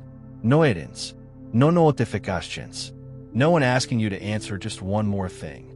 The path itself is calm because it's governed by gravity's smoothness over large distances. Even though the moon has mask-ons and local bumps, those are mostly relevant when you're close, in low orbit, skimming above the surface. On the way there, the gravitational field is dominated by the big picture. Earth's pull fades with distance. The moon's pull strengthens as you approach. The handoff happens gradually, like one person easing a heavy box into another person's arms. No draping, no panique, just a transfer of responsibility. There's a special trajectory that captures the gentlest version of this handoff, and it has a comforting name, a free return trajectory. It's the kind of path where if you do nothing after the main injection burn, if you simply coast and let gravity do what gravity does, the spacecraft swings around the moon and naturally returns toward Earth. It's like throwing a lasso around the moon and letting the loop guide you back home. The idea of a free return is soothing on a deep level because it's a safety baked into geometry. The moon becomes a turning point, a curve in the road that automatically points you back toward Earth. You can hold that thought in your own life. Sometimes the safest plans are the ones where the system brings you back even if you stop pushing. A route designed so that doing nothing doesn't equal disaster. Free return trajectories were used in early lunar missions and were part of the design logic for Apollo flights, especially when safety margins mattered. You don't need to obsess over which exact missions used which exact profiles to feel the calm of it. The calm is in the concept. The moon can be used as a gravity assist mirror, bending a path with no fuel, shaping motion by simply being massive and in the right place. Gravity assist sounds like a trick, but it's really just the universe letting you borrow momentum. When you pass near a moving body, your trajectory can be bent and your speed relative to your starting point can change because you're exchanging a tiny bit of momentum with a larger system. With the moon, the effect can be used to rotate your path, to redirect you, to set you up for return. It's the same kind of curve you've been living with all along, just applied deliberately. So the Apollo path is a chain of deliberate curves. First curve, Earth orbit. Second curve, a stretched ellipse outward. Third curve, lunar encounter, where the moon's gravity starts to take over, bending the craft's path and inviting it into the moon's neighborhood. And the moon's neighborhood is where the texture returns. This is where those mask-ons matter, because once you're close enough to consider going in a lunar orbit, the moon's uneven gravity is no longer just a cute detail. It becomes part of the environment you navigate. Lunar orbiters learn this early. The moon's gravitational bumps could distort low orbits over time, pulling them into shapes that drifted in ways engineers had to account for. That's why mapping the moon's gravity mattered, so you could predict how the moon would nudge you and choose orbits that behaved. But in the Apollo era, the goal wasn't to stay in low lunar orbit for months like a satellite. The goal was to arrive, orbit for a while, and then descend and return. The timescales were shorter. Still, the moon's gravity field was taken seriously. The moon wasn't treated like a perfect sphere. It was treated like an old world with personality. And that's the part that can be strangely comforting. The humans who went there didn't go because the moon was simple. They went because it was measurable, because its complexity could be mapped into calm equations, because even the bumps had patterns. Even the hidden heaviness had a logic. When a spacecraft reaches the moon, one option is to fly by and return using the free return. Another is to break into lunar orbit. To break, you fire engines at the right moment, reducing your speed relative to the moon so the moon can capture you into a loop. Again, it's not about stopping. It's about changing your fall from past the moon to around the moon. There's something soothing about the phrase captured into orbit. It sounds like being caught, but it's a gentle capture, like slipping into the curve of a hammock. The moon's gravity becomes your new down, but softer than Earth's. If you were inside the spacecraft, you'd still feel weightless most of the time because you and the craft are falling together. The sensation is not heavy. It's quiet. It's a kind of constant shared surrender. And then the moon is below you, close enough to see texture, craters, ridges, plains, shadows that look like spilled ink. You pass over the Terminator line, where day becomes night and the shadows stretch long. The moon looks carved rather than painted.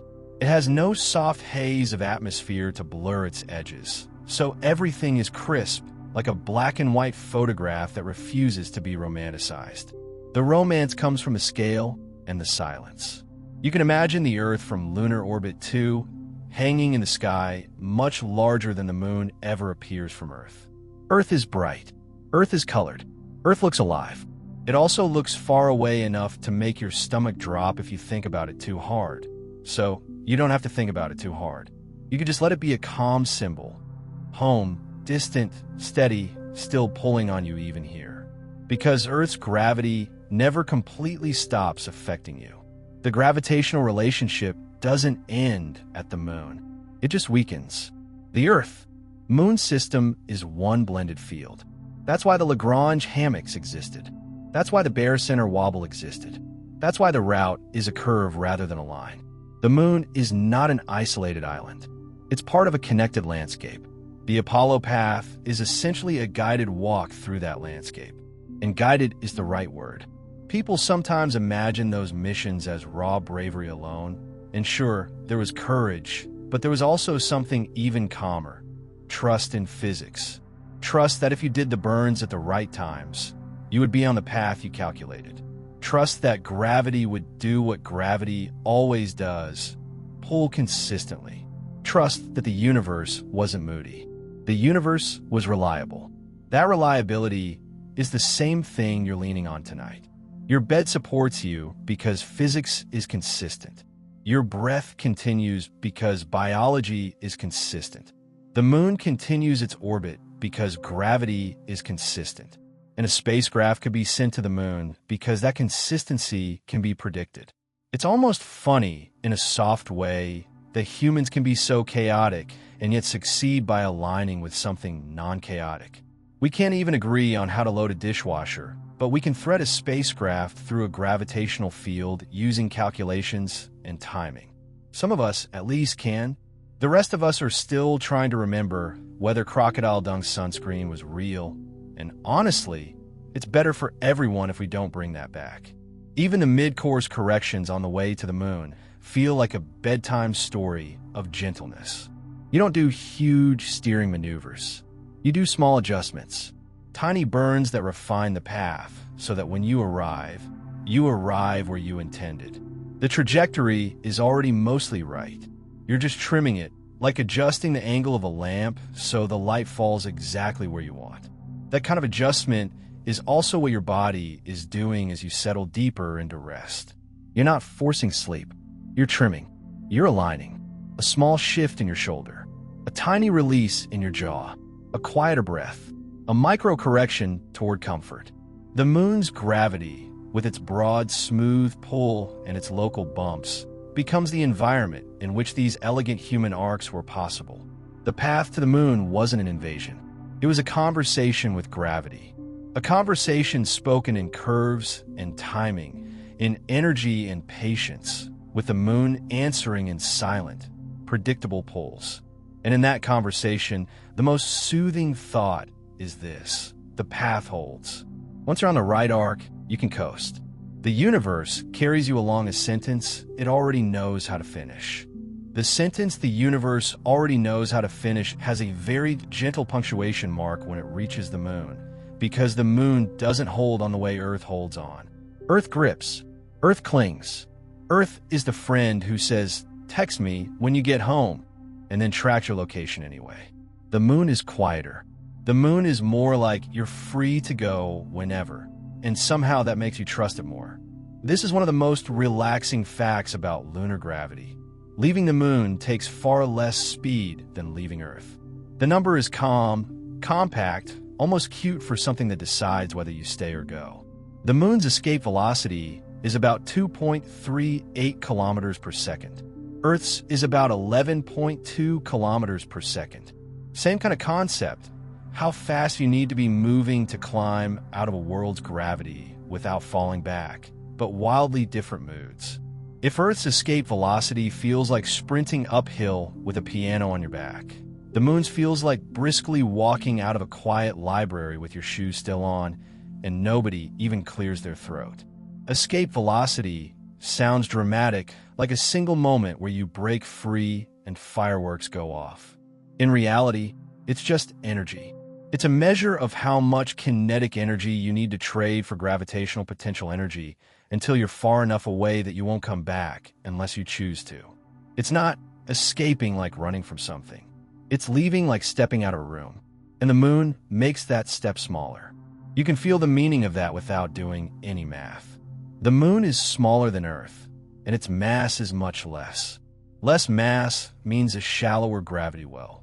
A shallower well means you don't need as much speed to climb out. Gravity still works the same way.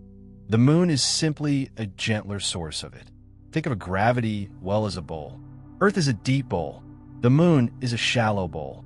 If you roll a marble around inside, it takes a lot more energy to get the marble out of the deep bowl than the shallow one. The marble doesn't care about your feelings.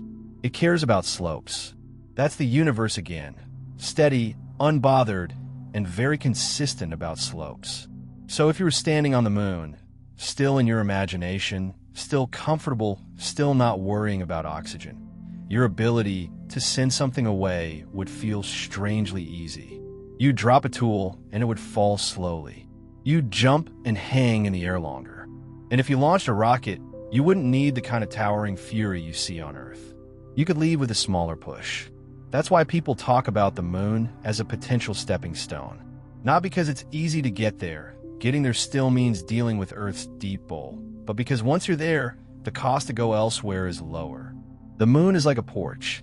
A porch is still part of the house, but the door to the street is closer. Your mind can rest in that porch feeling. The idea that letting go doesn't always require maximum effort. Sometimes it requires less. Sometimes you don't need to fight.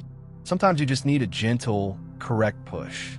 It's also quietly fascinating that escape velocity doesn't depend on the mass of the object that's escaping. A pebble and a spaceship need the same speed from the same place on the moon to escape, assuming no air resistance and ignoring practical details like the pebble cannot ignite engines because it is a pebble. Gravity is equal opportunity like that. It doesn't play favorites based on size. It only cares about how fast you're moving and how strong the world's pull is. That fairness can be comforting. It's a reminder that some rules are simple, even when life isn't. And because the moon has no thick atmosphere, leaving it has none of Earth's extra complications.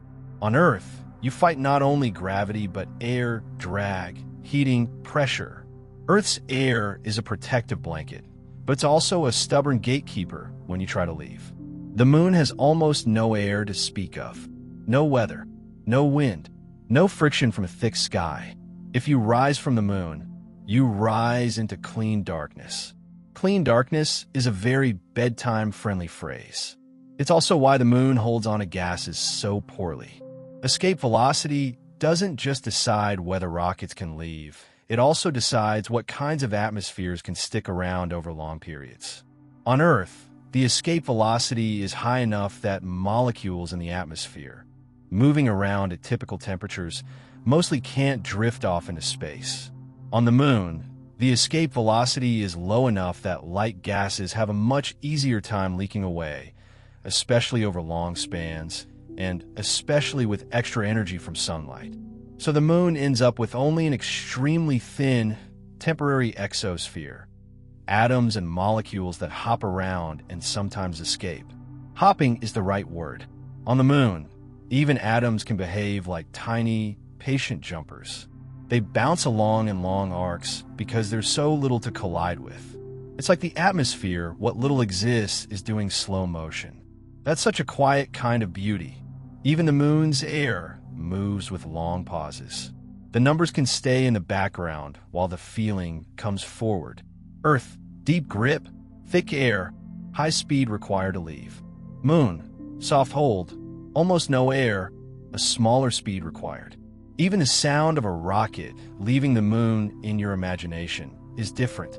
On Earth, launches are loud because sound has air to travel through and because the engines are fighting hard. On the moon, there's no air to carry sound outward, so the only sounds would be within the spacecraft itself. Outside, it would be silent. A pillar of exhaust would expand quickly in vacuum, ghostly and wide, and the vehicle would rise without the same thunderous announcement. Silence is part of the moon's personality. Gravity, there is part of that silence. It does its job without noise. You can also let your mind play with a gentle comparison. The speed needed to orbit close to the moon is also much lower than around Earth. Low lunar orbit is on the order of about 1.6 to 1.7 kilometers per second. That's still far beyond what a human body can manage by jumping. So no, you can't just do a heroic hop and accidentally become a satellite. Your best jump on Earth is maybe a fraction of a second of airtime. On the moon, it becomes a longer float, but not a launch into orbit. The moon is gentle, not magical. That's a comforting boundary. The universe gives you softness, but it keeps you grounded, even when grounded is 1/6 as intense. Escape velocity itself is also not a hard cliff where 1 extra meter per second suddenly makes you free forever. It's the threshold for a particular outcome if you're not using engines after that point. If you're below it, you'll eventually come back. If you're at it or above it, you can keep going out without falling back. In practice, spacecraft use engines and planned burns, so the concept becomes a guiding principle rather than a single dramatic moment. That guiding principle can work as a gentle metaphor for your mind tonight. You don't need a dramatic escape from thinking. You don't need to slam the door on your thoughts. You just need enough momentum in the direction of calm that you don't fall back into the same loops. And the moon helps you understand how to get that momentum without panic. Small pushes, correct timing, a route shaped by natural curves. Imagine a tiny object on the moon's surface, like a speck of dust.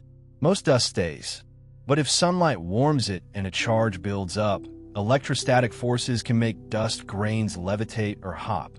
Still debated in details, but the general idea that the lunar surface environment is active in subtle ways is real. The moon looks still, but there are little motions, particles, atoms, occasional impacts, temperature swings. Even in a place that seems dead quiet, physics is busy in a gentle way. And then, occasionally, a human-made object leaves. Sample return missions have launched from the moon, lifting small ascent vehicles off the surface. When that happens, it's like watching something exhale from a world that normally whispers. The engine burn doesn't have to be enormous. It doesn't have to fight an ocean of air. It doesn't have to climb out of a deep well.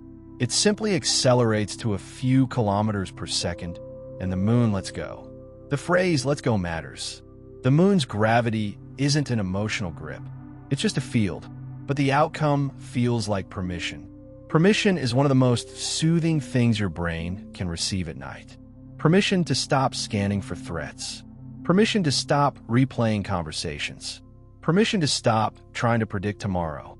Permission to become heavy in a nice way again, the way you felt when you imagined 1/6 gravity turning down, except here the feeling is about release rather than weight.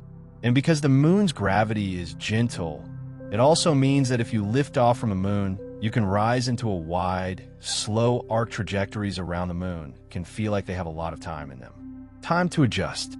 Time to coast. Time to look back at the surface. Look back is another calm thought. The moon's surface is a place where marks can last for a very long time because there's no weather to erase them quickly. Footprints linger. Tracks linger. Dust settles and stays until something disturbs it. That's later in your journey, but it touches escape too, leaving a place that holds memory, so well feels significant. Yet the moon doesn't cling. It holds the trace, and it allows the traveler to go. There's a soft grandeur in that combination. Permanence of marks, gentleness of release. A world that remembers and still doesn't trap. You can keep this grounded with one more gently useful detail. Escape velocity depends on where you start. From a moon's surface, it's about 2.38 kilometers per second. If you're already in lunar orbit, you need less additional speed to escape because you already have kinetic energy from orbiting. It becomes a matter of changing your trajectory from a closed loop to an open one. A tweak, a nudge, a small change in direction and speed at the right moment. That right moment is what makes space travel feel like poetry written in engineering. The right burn at the right point changes everything, and the rest is coasting. It's a very quiet kind of power, not loud force, but precise timing.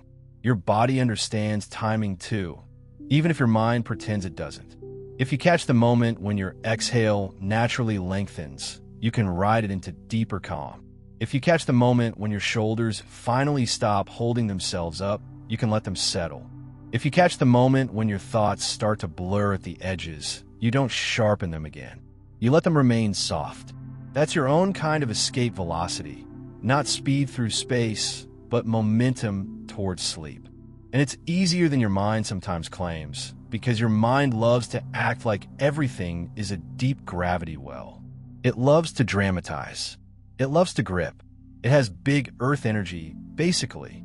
The moon is here to remind you that some things can be released with less effort than you expect. It's almost unfair, the contrast. Earth requires violent power to leave, and the moon requires comparatively gentle power. But the unfairness is comforting because it means not every challenge is the hardest version of itself. Some environments are kinder. Some stages of a journey are lighter. So you can let the idea of soft goodbye settle in your chest. The moon's gravity is real, measurable, and persistent, but it's not possessive. It shapes tides from far away. It wobbles Earth. It creates hammocks in space. It hides dense patches under smooth plains. And when you finally reach it, it doesn't demand you stay. It simply offers a slope that is not too steep. The slope is there whether you look at it or not. And you can borrow that slope for your own release tonight. Your thoughts can climb out of the day's well without a dramatic burn. They can drift outward, losing urgency as distance grows. The day can recede like Earth viewed from lunar orbit, still present, still real, but smaller, quieter, less demanding. And if your brain tosses in that ridiculous crocodile dung, sunscreen memory again, you can let it pass as proof that minds do weird things when they're getting ready to shut down. Some thoughts are just debris floating by the window. You don't have to grab them. You can keep coasting, because coasting is the secret weapon in all of this. The moon teaches you that a lot of the journey is quiet once the path is set. A few well-timed adjustments, a gentle change in speed, and then the universe carries you. Gravity does the rest. The coasting feeling stays with you because it's the closest thing space has to effortless progress. And once you've let your mind ride along that quiet arc, you can notice something even calmer hiding under all of it. Gravity doesn't only shape paths through space.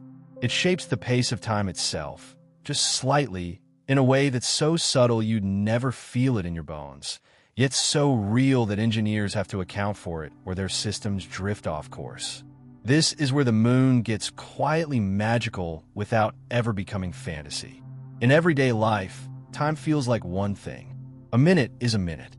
A second is a second. Your phone agrees with the clock on the wall. Your microwave insists it knows the truth, and your brain occasionally decides 3 a.m. lasts for an entire year. But in the universe's rules, time is not a single rigid river flowing at the same rate everywhere. Time is more like a fabric under gentle tension. Gravity changes that tension. Stronger gravity makes time pass a little more slowly. Weaker gravity lets time run a little faster. Not by enough to notice while you're brushing your teeth. By enough to matter when you're navigating spacecraft, running atomic clocks, or building a system that has to be right to the meter while moving through a field of invisible slopes. So imagine an extremely precise clock. One of those atomic clocks that counts vibrations of atoms with such steady precision, it makes your "I'll be there in 5 minutes" look like performance art. Put that clock on Earth's surface, deep in Earth's gravity well, and it ticks at one rate. Put the same kind of clock higher up, where Earth's pull is weaker and it ticks a tiny bit faster. The difference is small, but it's real. Gravity is literally changing the pace of time. The moon, being gentler than Earth, lives in a weaker gravity environment. So a clock on the moon's surface would, all else equal, run slightly faster than a clock on Earth's surface. It's not dramatic. It's not the kind of thing that turns you into a time traveler who comes back to find everyone has moved on without you. It's more like the kind of difference you'd miss if you blinked, but it accumulates quietly the way tiny lunar gravity bumps accumulate over orbits. Over a day, the difference is on the order of microseconds, millionths of a second. A microsecond sounds like nothing, and for your day-to-day life, it is basically nothing. But microseconds are huge in the world of signals moving at the speed of light. Light travels about 300 meters in a single microsecond. So if your timing is off by a few microseconds, your inferred position can be off by kilometers. That's why this is relaxing instead of stressful. It proves the universe is consistent enough that even its smallest effects are predictable. The rules don't change because you're tired. They don't change because you're worried. They don't change because you had a weird thought about crocodile dung sunscreen at exactly the wrong time. They remain the rules, calm and measurable, and humans can build systems that depend on them. You already live inside one of those systems without thinking about it. GPS is the classic example. The satellites are higher up, so their clocks tick faster because they're in weaker gravity than you are. But they're also moving fast, and motion itself causes time dilation too, special relativity, making their clocks tick a bit slower compared to yours. Both effects matter, and engineers correct for the combined difference, so the whole system stays accurate. If they didn't, GPS would drift badly. The point isn't to turn your bedtime into a lecture. The point is to let that one idea settle. The universe is so gently structured that time itself has texture. Time has a gravity field, and the moon participates. You can picture time around Earth as slightly thickened, like syrup pooling in a deeper bowl. You can picture time around the moon as slightly less thick, like syrup spread thinner on a wider plate. The syrup still flows. It's still time. It's just not equally tense everywhere. The deeper the gravity well, the more the fabric of time is stretched. This can sound like it should be unsettling, and in the daytime, your brain might take it that way. At night, it can be oddly comforting because it means time isn't a harsh marching drum. It's responsive. It's shaped. It's part of the same gentle conversation gravity has been having all along. And it turns the moon into something even more intimate than a light in the sky. The moon isn't just tugging oceans. It isn't just guiding orbits. It isn't just providing invisible hammocks and hiding heavy patches under smooth plains. It's also slightly changing the rate at which seconds are experienced in its neighborhood. Not in a mystical way, in a physical way. If you imagine standing on a moon again, your steps longer, your fall slower, your body lighter, then you can also imagine time feeling, not faster exactly, but smoother.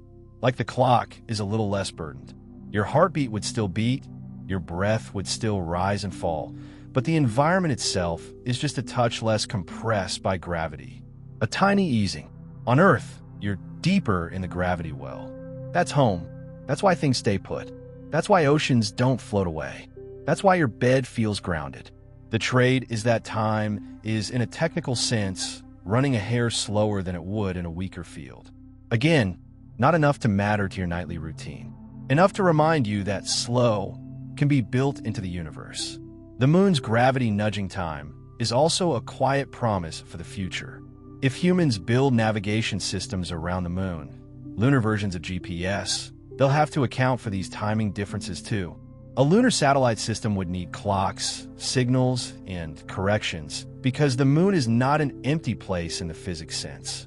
It has its own gravitational field, its own potential, its own curvature of space-time, mild but real. That phrase, curvature of space-time, sounds like it should come with dramatic music. It doesn't. The reality is calmer.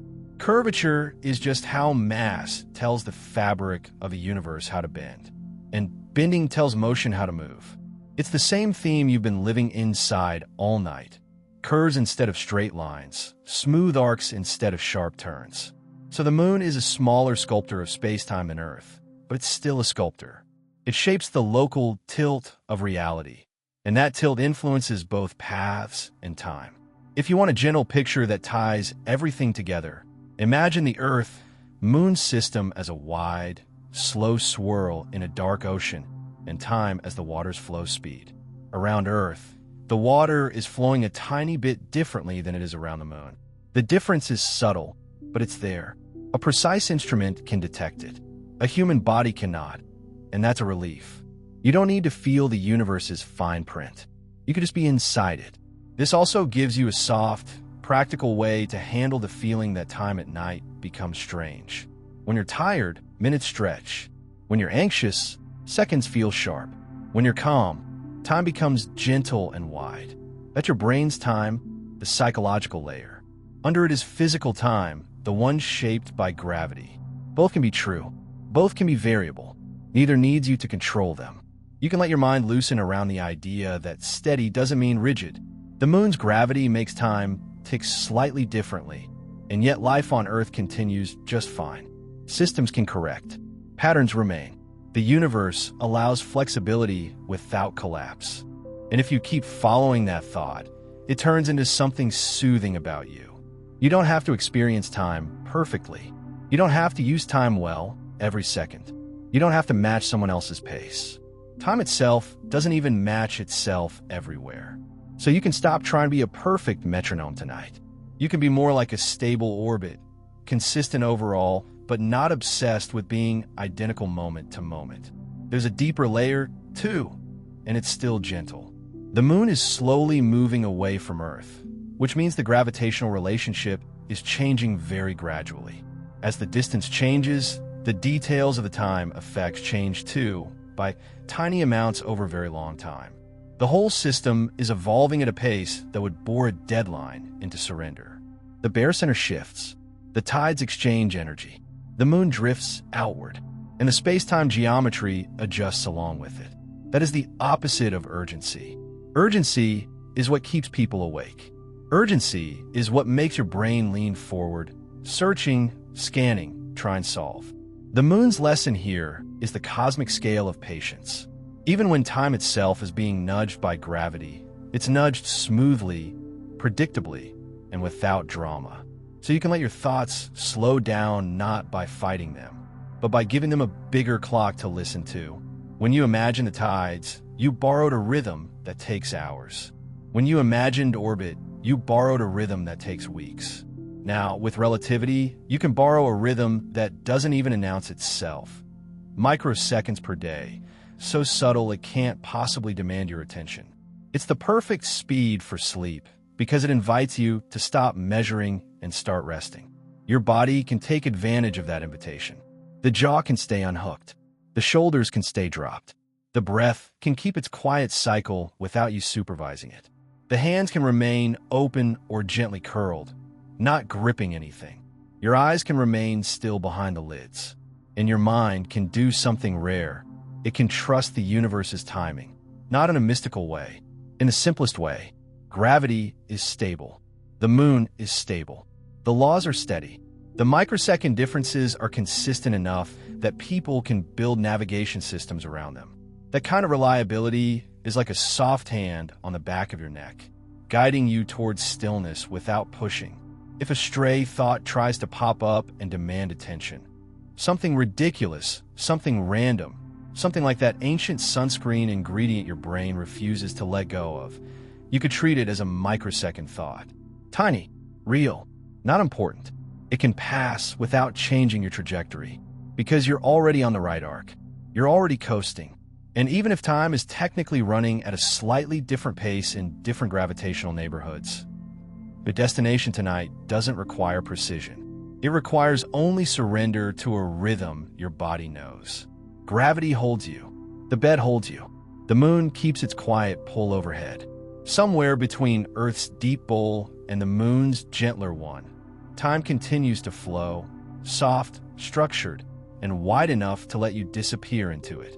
time flowing wide enough to swallow the sharp edges of the day, has a visual companion in the sky. Because the moon looks steady, reliable, almost stubbornly the same, yet it's quietly doing a little motion that feels like the universe trying to wink without being obvious about it. You've been thinking of the moon as a calm face that returns the same expression night after night, but the truth is you don't see exactly the same moon every time. You see a moon that makes tiny, patient adjustments, and those adjustments let you peek around its edges. It's called libration, and it's the moon's slow nod and gentle shake. A barely there wobble that reveals more than half its surface over time, even though the moon is tidally locked and keeps showing you mostly the same hemisphere. Tidally locked sounds like it should mean perfect stillness in orientation, like a portrait painted on the sky that never changes angle. But the moon is not a perfect gear. Its orbit isn't a perfect circle. Its axis isn't perfectly upright. Your viewpoint isn't fixed.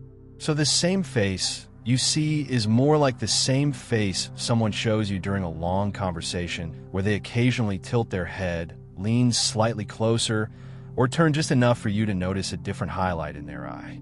The moon has been doing that to humanity for as long as humans have been paying attention.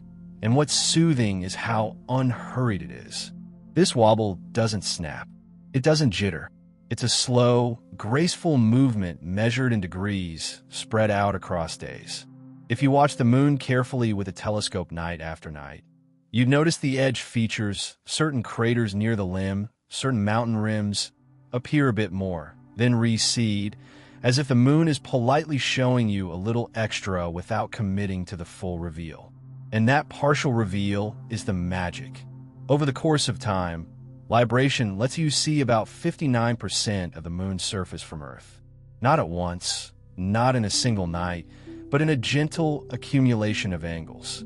A little more on the eastern edge, a little more on the western edge, a small peak over the north, a small peak over the south. Like the moon is rotating a postcard in its hands and letting the corners come into view. One piece of this wobble comes from the moon's orbit being elliptical. The moon's rotation rate is pretty steady, 1 turn per orbit, because tidal locking settled it into that rhythm. But the moon doesn't move around Earth at a constant speed along its orbit. When it's closer, it moves a bit faster. When it's farther, it moves a bit slower. That's just how elliptical orbits behave. So there are times when a moon is moving a bit faster in its orbit than its rotation keeps up with, and times when it's moving a bit slower and the rotation gets ahead. The result is that, from your perspective, the moon seems to rock slightly east and west. It's the calmest kind of mismatch, 2 steady rhythms that aren't perfectly synchronized moment by moment, even though they match over the whole cycle. The moon is locked overall, but locally it has a little give. The universe loves overall balance with local softness. Another piece comes from a moon's axis being tilted relative to its orbital plane. That tilt lets you, over time, see a bit more of the moon's North Pole region than a bit more of the south. This is the moon's slow nod. It's not dramatic like someone bowing. It's more like a sleepy dip of the chin that happens so gradually you only notice if you compare 2 moments far apart. A third piece is just geometry for where you stand. You're not observing from Earth's center. You're observing from somewhere on Earth's surface, and as Earth rotates, your viewing angle shifts slightly. This effect is called diurnal libration, and it's like taking a tiny step to the side and realizing you can see just a little more around an object's edge. It's small, but it's real. Even your location on Earth becomes part of the moon's subtle reveal. So you have this layered wobble, the ellipse creating a gentle side-to-side rock, the tilt creating a gentle up and down nod, and your own moving vantage point adding a small extra shift. Together, they make the moon feel alive in the most restrained way possible. And because everything you've been following tonight comes back to gravity, libration is another fingerprint of gravitational relationships. The tidal locking itself is a story of gravity and time. Earth's pull created bulges on the moon long ago. The bulges weren't perfectly aligned because the moon rotated, friction inside the moon dissipated energy, and over ages the rotation slowed and settled until one face consistently pointed toward Earth. It's a slow sculpting, gravity, sanding motion into a stable pattern. The libration is what remains once stability is achieved. The tiny residual motion from imperfect circles, imperfect alignments, and real three-dimensional space. There's a deep comfort in that. The moon didn't become stable by being perfect. It became stable by being worn into balance. That's an ordinary process on a cosmic scale. Energy gradually bleeding away until motion becomes simpler. It's the opposite of frantic. It's what you want your thoughts to do when night arrives. Lose excess energy until they settle into a quieter pattern.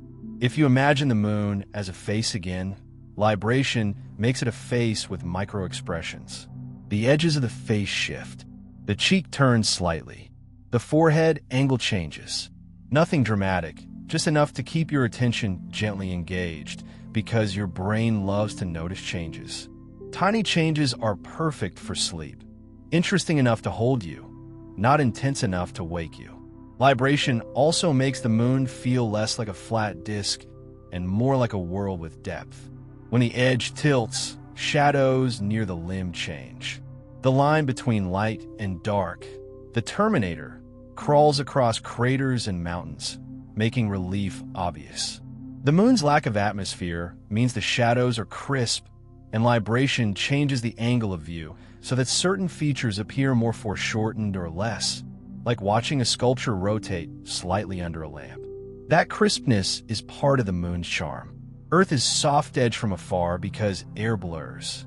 The moon is sharp because there's no haze. You can feel the dryness of it just by imagining the way the light lands. You can feel the stillness, too.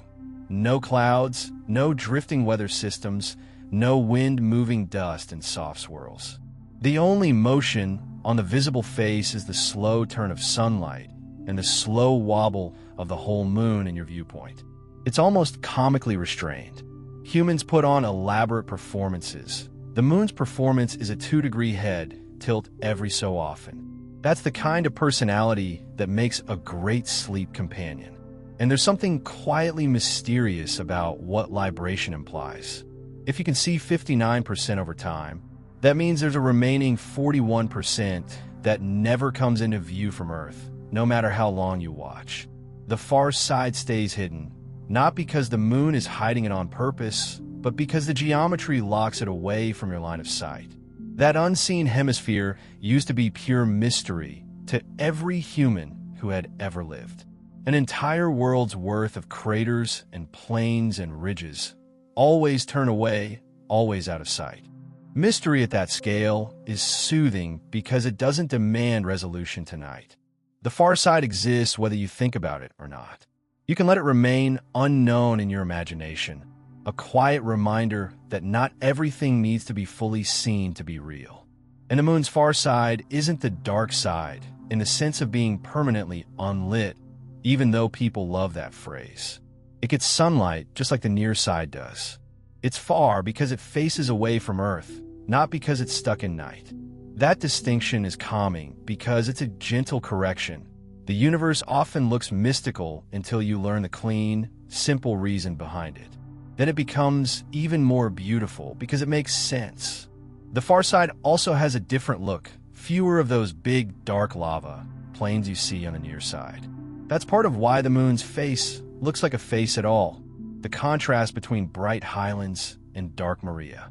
The near side is more dramatic in contrast, and the far side is more uniformly bright and cratered.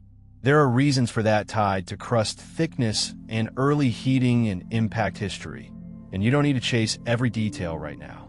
The soothing part is that the moon has asymmetry. It has a private side. Libration is the moon letting you peek around its own boundaries while still keeping a part of itself reserved. Your mind can treat that as permission too. You don't have to reveal everything to yourself tonight. You don't have to drag every thought into the light. Some thoughts can remain on the far side, uninspected, and the world will still turn. Libration also ties back to the idea of time being textured by gravity. The wobble is measurable. It's predictable. It's part of the moon's long-term behavior. People can compute libration for any given date and time, and observers can know ahead of time which limb will be more favorably tipped. That predictability is the same reliability that made tides trustworthy and made Apollo trajectories possible. It's the same reliability that makes the night feel safe when you stop trying to control it. And because it's slow, libration fits into the tempo you've already been borrowing from the moon. The tide cycle gave you hours. The orbit gave you weeks. The microsecond time effects gave you a sense of subtlety. Libration gives you a visual movement that's slow enough to match a relaxed heartbeat, a barely perceptible nodding that can sit at the edge of your attention like a gentle rocking chair. The best way to hold it is not as a technical phenomenon, but as an image. The moon, steady but not frozen, giving a slow nod as if acknowledging you, then returning to stillness, then giving a slow shake as if disagreeing with something ridiculous, like the idea that anyone ever thought crocodile dung sunscreen was a good plan, then settling again into that calm, indifferent face. That's the kind of humor that stays quiet. It doesn't spike your brain. It just smooths it, the way a small smile can release tension in your cheeks without you noticing. And if your mind wants one more subtle wonder, libration means the moon's edge is not a fixed border. What counts as the limb shifts.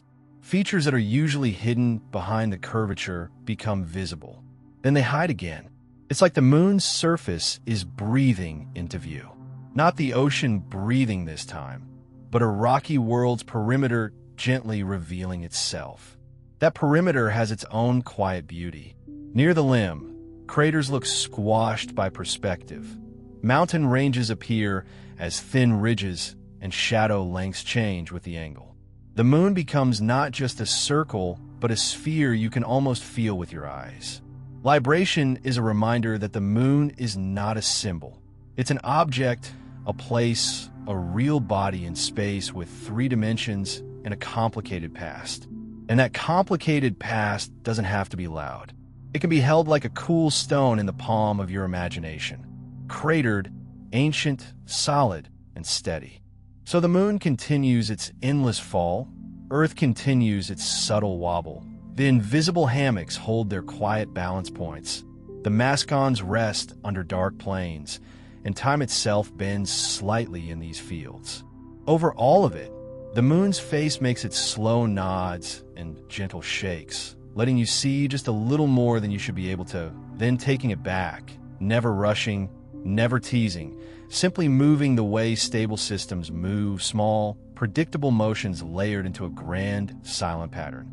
That slow nod of the moon, that barely noticeable shake, leaves you with the feeling that even stillness can have a tiny motion inside it, like a breath you don't quite see.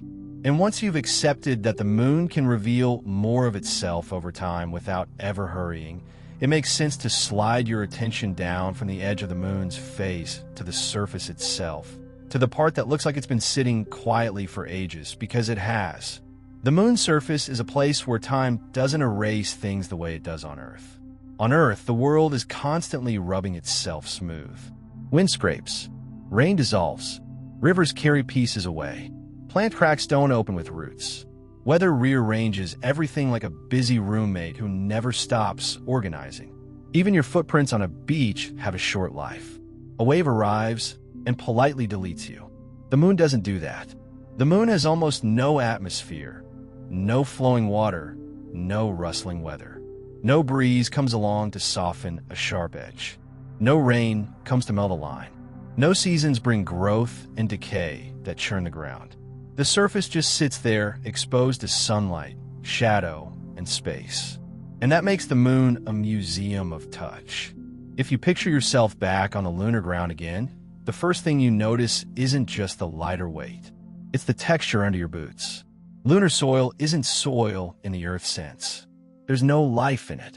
No worms. No rich decay. It's regolith, a layer of crushed rock and dust made by impacts over billions of years. Every meteorite, every micrometeorite, every tiny grain slamming into the surface at ridiculous speeds has chipped and shattered rock into finer and finer particles. The moon has been sandblasted by space. But the dust isn't like beach sand. Beach sand gets rounded by water and wind. Lunar dust tends to be sharp and jagged, like tiny splinters of glass and rock. It clings. It scratches. It's stubborn.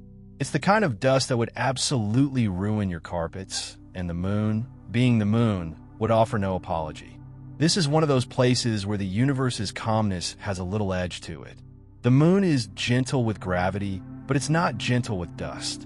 The dust has had a long time to become itself, and yet it's still soothing to think about because that dust holds memory. When you step on the moon, your boot presses into regolith that has been undisturbed for ages, maybe millions of years, maybe longer in that exact spot. Your footprint becomes a new feature on a surface that doesn't erase casually. Your tread pattern becomes a crisp imprint, and because there's no wind to soften it and no rain to blur it, it can remain there for a very long time. The idea is almost too quiet to be real. Your foot touches the moon, and the moon keeps the shape of that touch. On Earth, you're used to the world being a little forgetful. The world wipes clean. The moon is the opposite. The moon remembers by default. It's tempting to imagine those Apollo footprints still sitting there today, perfectly preserved like they happened yesterday. The reality is slightly more nuanced, but the overall feeling holds. The moon doesn't have storms, but it does have change. Micrometeorites continue to pepper the surface, tiny impacts that slowly garden the regolith, mixing it, fluffing it, turning the top layer over grain by grain across huge spans of time. Sunlight can charge dust. Temperature swings can stress rocks. Occasionally, larger impacts can throw ejecta far away. So nothing is truly eternal. But compared to Earth's constant weathering, the moon's rate of erasure is unbelievably slow. A footprint can last for thousands, maybe millions of years depending on what happens nearby. Tracks from a rover can remain as quiet lines in the dust. The marks are not guaranteed forever, but they're stubbornly long-lived. Long-lived is bedtime friendly. It suggests stability. It suggests that gentle forces can leave lasting impressions without violence. There's also something very tender about the mechanics of a lunar footprint. Because the moon's gravity is lower, your weight pressing down is less, which might make you think you'd leave less of a mark. But the suit and life support equipment adds mass, and the regolith is fine and compressible, so the boot still imprints clearly. The dust grains interlock. They don't have moisture to make them clump like wet sand, but the jagged edges and electrostatic effects can make them cling and hold shape. Electrostatic effects are one of those details that feel like the moon is quietly mischievous. Sunlight hitting the surface can cause photoelectric charging. Electrons knocked loose, surfaces building charge. In shadowed regions, the charging can differ. Dust grains can become charged and respond to electric fields, sometimes lifting or hopping. The phenomenon is complicated, and different missions have observed hints of dust transport, like a faint horizon glow reported by some astronauts and seen by some spacecraft, possibly caused by dust lofted near sunrise and sunset along the lunar surface. Even the dust can have a twilight routine, so your footprint isn't just a dent. It's a rearrangement of particles in a charged, airless environment, under a gentle gravitational pull, on a surface that has been listening to impacts for billions of years. That's a ridiculous amount of context for a footprint, and the fact that it can hold its shape anyway is strangely beautiful. You can picture the moment the boot lifts. On Earth, the moment you lift your foot, the air rushes into the tiny vacuum your soul created and the sand relaxes a little. On the moon, there's no air to rush in. The dust remains where it was pressed, with crisp edges. The footprint looks carved rather than impressed. Carved by contact, a sculpture made by walking. And the walking itself is different. In low gravity, your natural gait changes.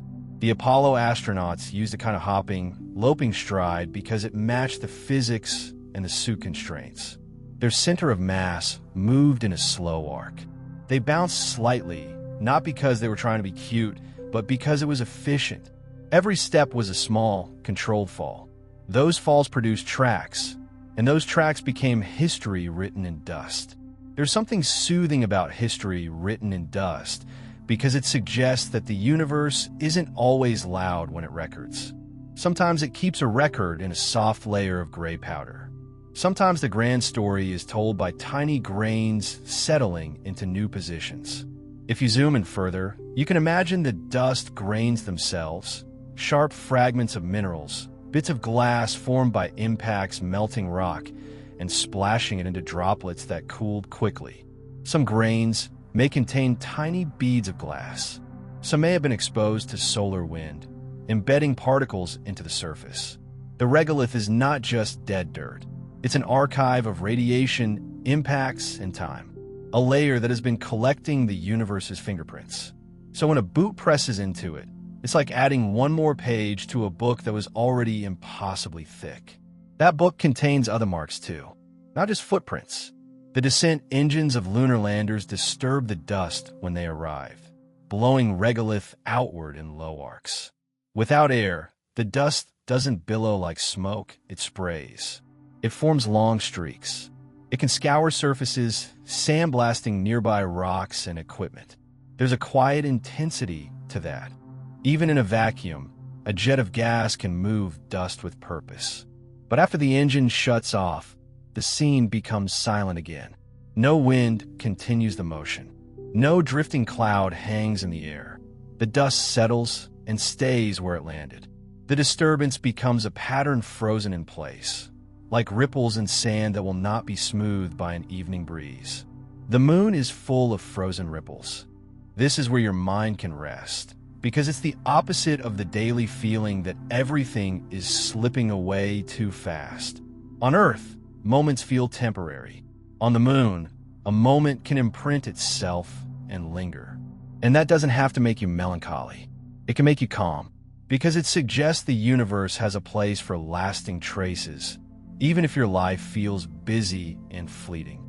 It also adds a soft layer to the idea of exploration. The first time a human walked on the moon, it wasn't just a flag and a photograph. It was a change to the surface, a literal alteration of a world. A line of footprints leading away from a lander, curving across a plain, approaching a rock, turning back. It's almost intimate, like evidence of someone pacing gently, looking closely, being careful. That's the mood you can borrow. Careful steps, slow attention, no ruse. Even the idea that the moon has no scent can feel oddly calming. On Earth, smell is part of memory, part of alertness. On the moon, there's no air to carry a smell across a landscape. Any smell, astronauts reported, was in their equipment after returning, dust brought inside, interacting with air and materials. The surface itself is silent and scentless. The sensory load is minimal. Vision and touch and motion, mostly. That sparseness is restful to imagine. Your brain, which is tired of processing, can enjoy the minimalism. And because the moon's gravity is gentle, motion across the surface becomes a slow ballet, which means the marks you leave are spaced differently too. Your strides become longer. Your steps land with less downward force, but your mass still carries momentum, so you still have to control yourself. You can't just flail. You can't just bounce wildly and expect the moon to catch you. The moon's gravity is kind, but inertia is stubborn, and the regolith is not a stable sidewalk. It can be powdery and slippery. So walking becomes deliberate. Deliberate is a calming word. Deliberate is what you want your thoughts to be if they insist on existing. Not racing, not spiraling, just deliberate then quiet. The regolith itself is also insulating. Temperature on the moon swings wildly between day and night because there's no thick atmosphere to distribute heat. In sunlight, the surface can become extremely hot. In shadow, extremely cold. But a few centimeters down, the temperature becomes more stable because the dust doesn't conduct heat well. So the moon's dust is like a blanket over rock, keeping the subsurface calmer than the surface. A blanket of dust that preserves footprints and moderates heat. The moon, accidentally inventing bedding. That detail can make your own blanket feel like part of the same logic. Insulation is comfort. Layers reduce extremes. The moon's regolith reduces extremes for the rock beneath. Your bedding reduces extremes for your body. Both are quiet technologies, one natural and one human, both relying on still air and trapped spaces to slow heat transfer. The moon may not have air above the surface, but the dust itself traps tiny voids between grains. Those voids create insulation. Even without wind, even without weather, even without moisture, the moon has a way of buffering. It's not warm, it's not cozy, but it's stable in its own harsh way. And stability is what you're borrowing. The moon also keeps marks because it lacks flowing water, and that absence is huge. Water is a sculptor on Earth. It rounds stones. It carries sediment. It dissolves minerals. It erases sharp edges. On the moon, sharp edges remain sharp. Crater rims remain crisp for long spans. Dust grains remain jagged. A footprint's edges remain defined. The world holds its shape. There's a kind of quiet grandeur in imagining a place where the consequences of a small action last. A boot print as a time capsule. A rover track as a line that might outlive entire civilizations on Earth. It's not that those marks are important in the cosmic sense. The moon has been hit by asteroids that made basins the size of countries. A footprint is nothing next to that. But that contrast is soothing. Even a small touch can be recorded in a world that doesn't rush to forget. Your mind can treat that as permission to be small tonight. You don't have to be the basin making impact. You could be the footprint. Light. Simple. À qui impression. And if your brain tries to take that into a dark direction, you can keep it gentle by staying with the physical image rather than the emotional drama. The boot presses. The dust compresses. The jagged grains lock. The boot lifts. The imprint remains. Simple. Calm. No need to interpret it as anything more. If you want to add one more sleepy layer of mystery, consider that the moon is constantly being sprinkled with micrometeorites, tiny grains of space dust moving faster than bullets. They strike and create microscopic craters, melt tiny droplets of rock into glass, and stir the regolith like a slow, endless rain of invisible needles. This sounds violent when you phrase it sharply, but at the scale of a footprint, it's more like a long, slow sand timer. A process so gradual it reads as quiet. Over time, that slow sprinkling will soften the crispness of human tracks. Not quickly, not with a wave, with a patient accumulation of tiny events. The moon will eventually blur the edges, grain by grain, as if it's taking its time to put the museum back the way it was. That patience is comforting. It means nothing is erased abruptly. It means time works slowly there, in physical texture as well as in microseconds on clocks. The moon does not rush. You can let that thought settle over you like dust settling after a lander's engine shuts down. The dust falls in silence. It lands. It stays. The disturbance becomes stillness again. And if, somewhere in your half-awake mind, a ridiculous image floats by, someone on Earth smearing crocodile dung sunscreen, convinced they're making good choices, you can let that be your reminder that Earth is busy and messy and constantly changing, while the moon is quiet and holds impressions like a secret. Your room is on Earth, but tonight you can borrow the moon's pace. You can let your body hold stillness. You can let the day's noise stop eroding you for a while. Because the most relaxing thing about low-gravity memory isn't just that footprints last. It's that the moon proves the universe is capable of keeping a soft record without needing to make a sound about it. A touch can be remembered. A moment can be held. And you don't have to do anything to make it happen except exist. Press gently into the surface of your own bed and let support meet you the way dust meets a boot. Quietly, completely, with no hurry to let go. That quiet record-keeping, the way dust settles, the way a footprint can hold its shape without being hurried into forgetting, prepares you for the moon's largest kind of memory, craters. From far away, they look like simple dimples, like the surface was pressed by countless thumbs. Up close, they become calm architecture, rings Terraces, shadowed bowls, delicate ridges. Not chaos, frozen mid-scream, but the opposite. An event long finished, smoothed into a readable shape by time and gravity. The moon wears its history openly because nothing on it is in a hurry to erase. On Earth, a crater is a temporary scandal. Water fills it. Plants move in, wind rounds the edges, tectonics rearranges the scene, and the planet politely pretends nothing happened. The moon doesn't pretend. It keeps the imprint. It lets you look at it until your mind gets bored and quiet, which is exactly the point. You can picture a crater under low, slanting light. The rim is bright on one side and ink dark on the other. The interior floor is a gentle curve into shadow. It feels less like a wound and more like a bowl carved by a patient hand. A bowl that has been sitting there for ages, collecting nothing but silence. The absence of atmosphere makes the shadows crisp, and crisp edges are strangely soothing when you're sleepy. Everything feels cleanly defined, like your thoughts could also have edges that stop and rest. A crater begins with something arriving fast from space, but you don't need to imagine any dramatic collision to understand what the moon offers you afterward. The interesting part, the calming part, is what happens when the energy is done and gravity takes over to shape the aftermath into order. Because gravity always tries to tidy. When material is thrown outward by an impact, gravity is the quiet editor. It decides what falls back. It decides how far fragments travel. It decides the slope angle of the walls that can hold without collapsing further. On the moon, with its gentle pull, thrown material can travel in long, graceful arcs before returning. It's like the surface gets dusted with a soft outward spray that lands in slow motion, then stays.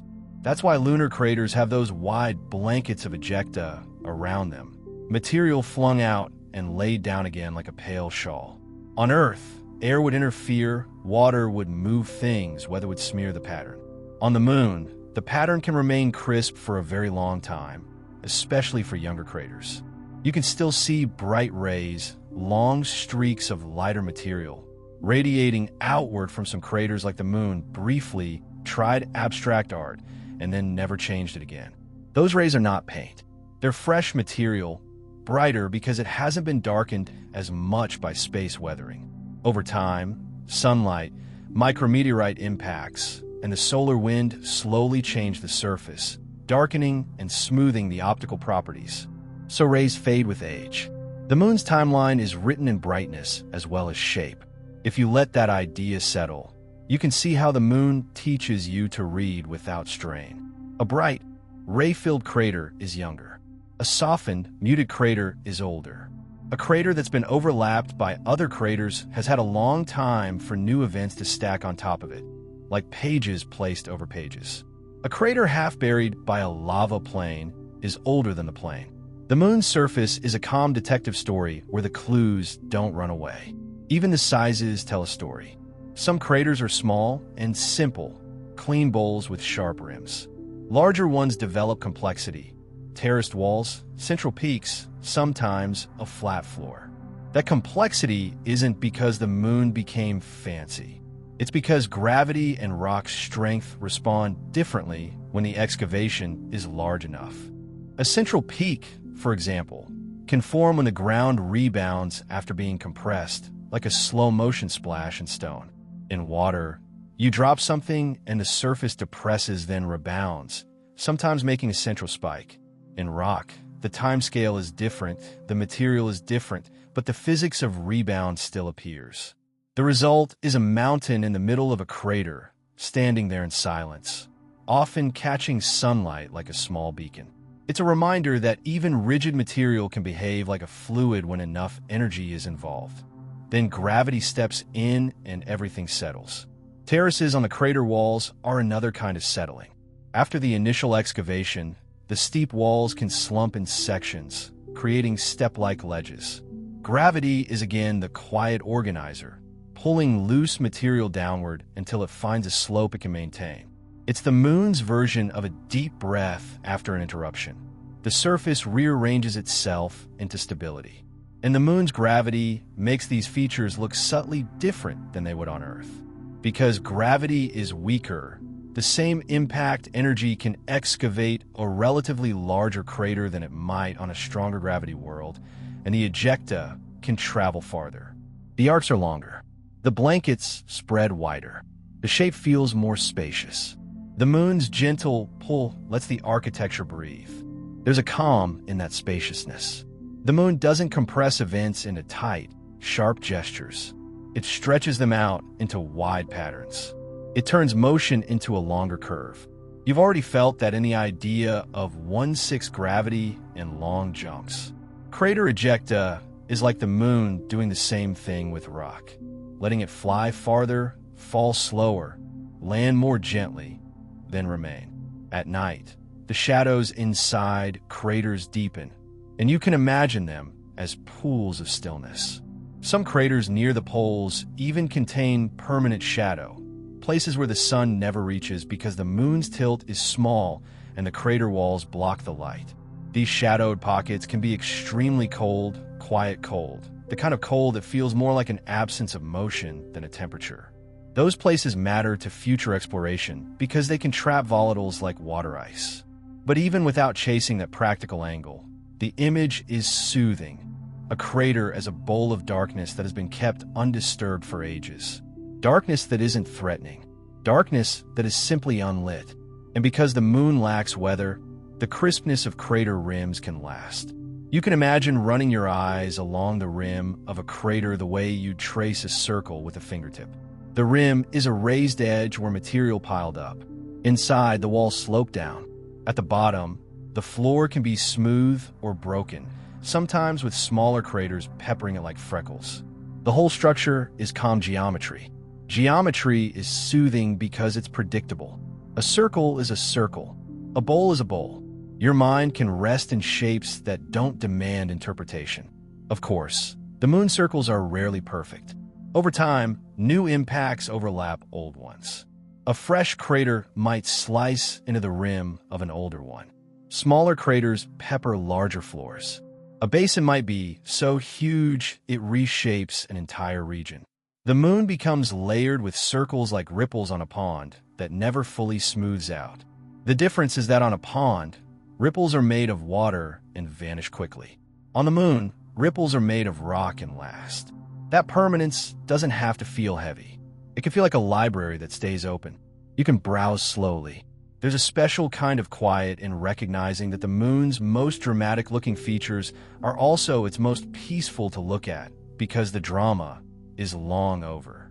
The energy arrived, did its work, and left. What remains is order.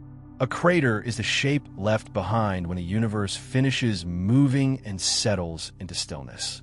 If you let your mind drift across the near side, you can picture crater fields sprinkled across bright highlands, then the broad dark Maria where ancient lava filled giant basins. Those basins themselves are crater stories too, just on a scale so large they feel like continents of memory. Many Marias sit in enormous impact basins. After the impact, the crust was fractured and thinned, and later volcanic lava flooded in, spreading into the low regions. The dark plains you see from Earth are, in a sense, the moon's way of sealing old scars with smooth basalt. Smooth doesn't mean forgotten. Smooth means covered, preserved underneath, like a layer of dust covering a footprint until you brush it away. Those basalt plains tie back to the mascons you learned about, denser lava and structural changes that created gravity bumps. The moon's crater story isn't just visual. It's gravitational. The basins change the internal distribution of mass, and the moon still tugs spacecraft differently over those regions. So an impact from billions of years ago can still whisper through gravity today.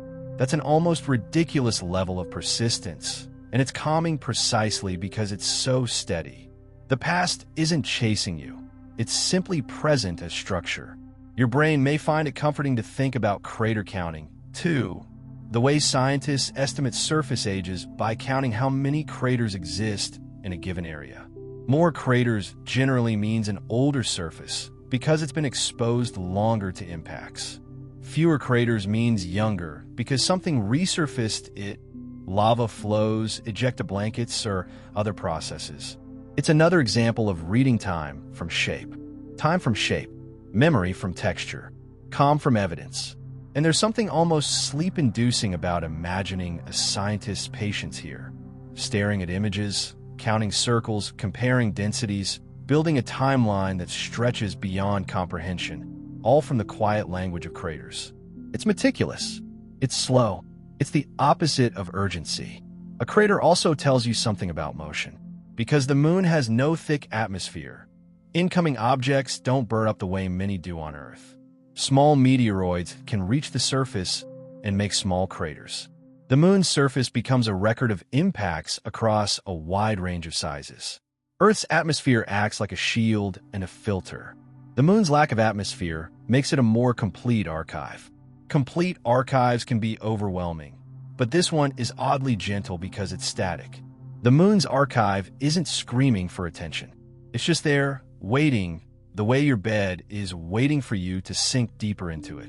If you imagine watching a crater form in extreme, slow motion, the calming focus can stay on the settling rather than the arrival. Material lifts, arcs outward, lands. The rim stands. The interior collapses slightly into terraces. A central peak rises. Dust settles. Silence returns. Gravity does the last edits, softening slopes into stability. Then the crater becomes part of the surface's quiet pattern, another circle among many. That rhythm, disturbance followed by settling, is something your body understands. A stressful moment happens. Your heart rate shifts. Your muscles tighten. Then, if you let it, your system settles. Gravity doesn't remove the event, but it shapes the aftermath into something stable. Your nervous system can do that too, if you stop asking it to stay tense forever. And because the moon's gravity is gentle, the settling can feel even more patient. The moon doesn't slam things down. It lets them fall, then holds them where they land, like a slow hand smoothing a sheet after you've tossed in your sleep. There's also the calming presence of crater shadows. Under low sun angles, crater rims cast long shadows that stretch across the floor like ink poured carefully. Shadows make depth visible, and depth makes the moon feel like a real place, not a flat symbol. Your mind likes real places. Real places have boundaries. Boundaries are restful because they define where things stop. The crater rim is a boundary. The floor is a contained space. The central peak, if there is one, is a quiet centerpiece. It's architectural. It's balanced. Sometimes crater floors are flooded with darker basalt, especially in larger basins, creating the Maria-like look in miniature. Sometimes they hold small fractures or wrinkles, subtle signs of cooling and contraction. Sometimes they hold a chain of smaller craters, like footsteps of a fragment that broke apart. The details can be endless, but you don't need to chase them. You can simply let the idea of crater as peaceful record repeat. Peaceful record, calm geometry, settled history. And if a silly thought floats through, like that earlier crocodile dung sunscreen, which your brain is apparently determined to keep in circulation, you can compare it to the moon's craters in the gentlest way.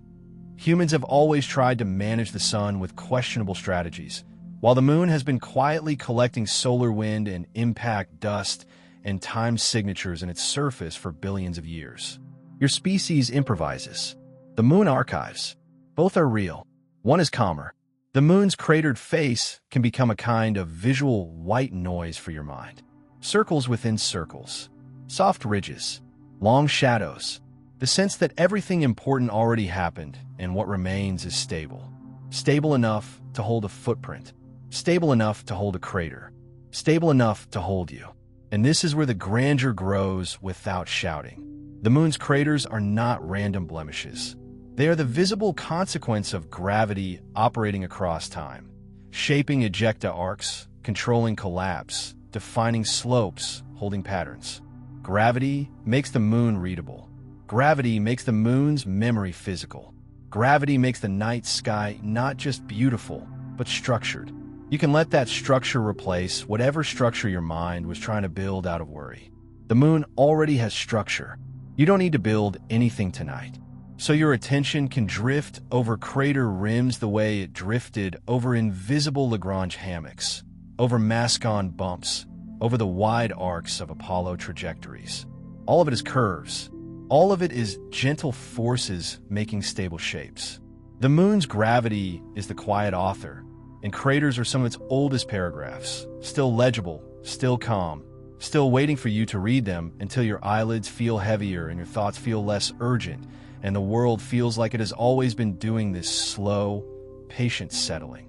That slow, patient settling you've been imagining. Dust holding a footprint, crater walls finding their stable slopes, starts to feel less like ancient history and more like a rehearsal for something that hasn't happened yet. The moon's surface isn't only a museum. It's also a stage that humans keep glancing at with that same look you get when you walk past a quiet, empty room and think this could be something. The moment you picture people living there, even briefly, the moon's gentle gravity stops being just an interesting number and becomes a whole lifestyle choice. 1/6 weight isn't a trivia fact anymore. It's the difference between hauling and carrying, between falling and drifting, between building something that has to fight Earth's heavy insistence and building something that can lean into softer rules. You can keep the image simple. A small base tucked near a crater rim, not because it's dramatic, but because the terrain gives shelter and shade on the moon is more meaningful than shade on Earth. Shade is temperature control. Shade is relief from harsh sunlight. Shade is a quiet boundary between burning brightness and deep cold. And in this imagined base, everything feels deliberately placed because on the moon, deliberate is the natural way to be. The air inside will be manufactured, filtered, circulated with fans that never stop humming. A steady white noise, the kind your brain already likes. The walls would be layered, not for comfort exactly, but for protection.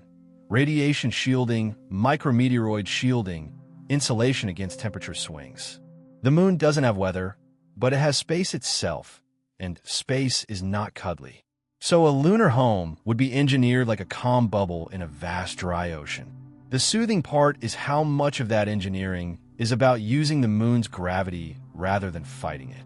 On Earth, if you build a tall structure, you constantly negotiate with weight.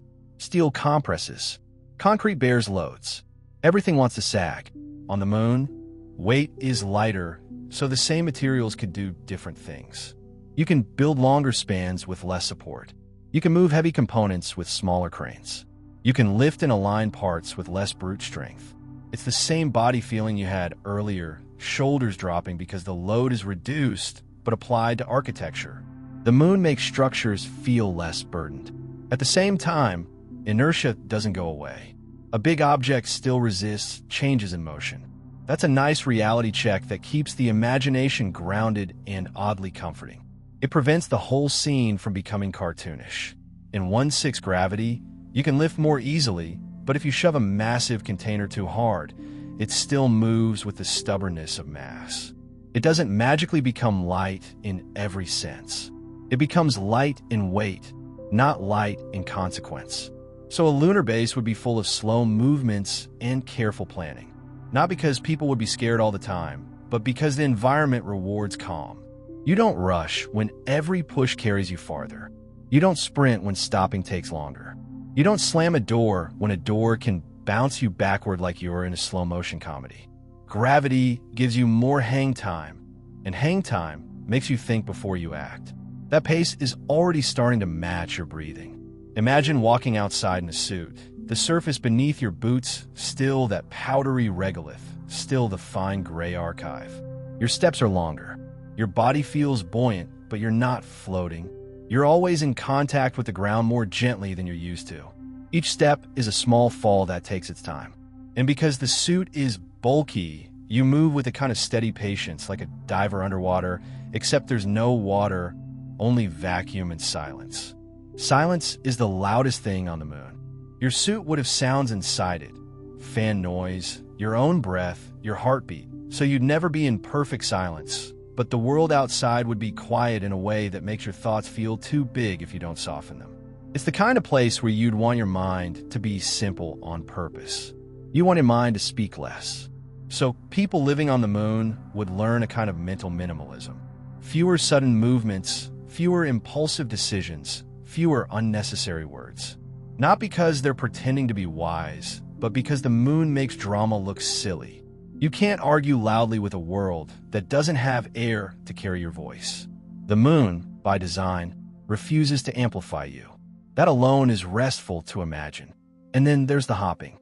The moon's gentle gravity turns jumping into something that feels like cheating. Not in a dangerous way, in a playful way. A small push sends you into a longer arc. Your body gets a moment of hang time that feels like the universe briefly forgot to pull you down. It doesn't last forever. It's not weightlessness, but it's enough to make movement feel like a gentle game. In a future base, you can picture crew members learning the most efficient ways to get around. A kind of loping gait, controlled hops, careful foot placement to avoid slipping in dust. There's humor in it, because humans always look a little ridiculous when physics changes the rules. Even the most serious scientist becomes a bouncy creature in a bulky suit. The moon is the great equalizer of dignity. You can be brilliant and still look like a marshmallow learning to dance. That's comforting because it reminds you that perfection isn't the goal. Function is the goal. Survival is the goal. And after that, maybe joy. The base itself would probably rely on the moon's geography for protection. One of the simplest ways to shield against radiation and micrometeorites is to cover habitats with regolith. Thus again, acting like a blanket. People talk about piling lunar soil over modules or building habitats in lava tubes, those long, hollow tunnels left behind by ancient lava flows. A lava tube is basically the moon offering a pre-made cave. Thick rock overhead, stable temperatures, natural shielding. A cave on the moon sounds like the start of a spooky story, but the reality is calmer. It's just practical. Nature built a roof, and humans are considering using it. There's something sweetly humble in that. Even in space, you're still looking for shelter under something solid. You're still a creature that likes roofs. Inside a lava tube, the temperature would be more stable than on the exposed surface because rock buffers extremes. That stability would feel luxurious.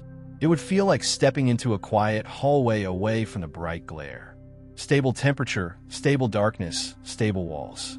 And in that stable environment, the moon's gentle gravity would make construction easier too. Moving equipment, assembling structures, placing supports, all of it becomes less punishing. The phrase less punishing is doing a lot of work here, because Earth can be punishing. Gravity is relentless. It's why your posture tires. It's why your shoulders hold tension. It's why your spine compresses over the day. The moon reduces that punishment, at least mechanically. The environment has other punishments, radiation, vacuum, dust, but the gravity itself is kind. Kind gravity feels like a future luxury. And then you start seeing how a moon base would connect to everything you've already been holding in your head tonight. The Lagrange hammocks you imagined earlier become useful, not just pretty. A base would need communication. It would need navigation. It would need supply routes. Spacecraft could park in those balance regions near the moon, like satellites in a calm neighborhood, providing relays and observing stations and stepping stones for travel. You can imagine a relay station in a halo orbit around the Earth. Moon L2 point, the one beyond the moon. From there, a spacecraft can maintain a view of Earth, while also being positioned to communicate with regions of the moon that aren't in direct line of sight from Earth, like the far side. A quiet guardian floating in a loop, always moving, always steady, always repeating its path like a lullaby that also happens to carry data. A lunar base would likely rely on these kinds of repeating routes. Repetition is efficiency. Repetition is safety. Repetition is what your body is trying to do with breathing right now. Same gentle pattern, over and over, until the mind stops trying to be clever. There's also the question of energy, and the moon answers with its own kind of stark clarity.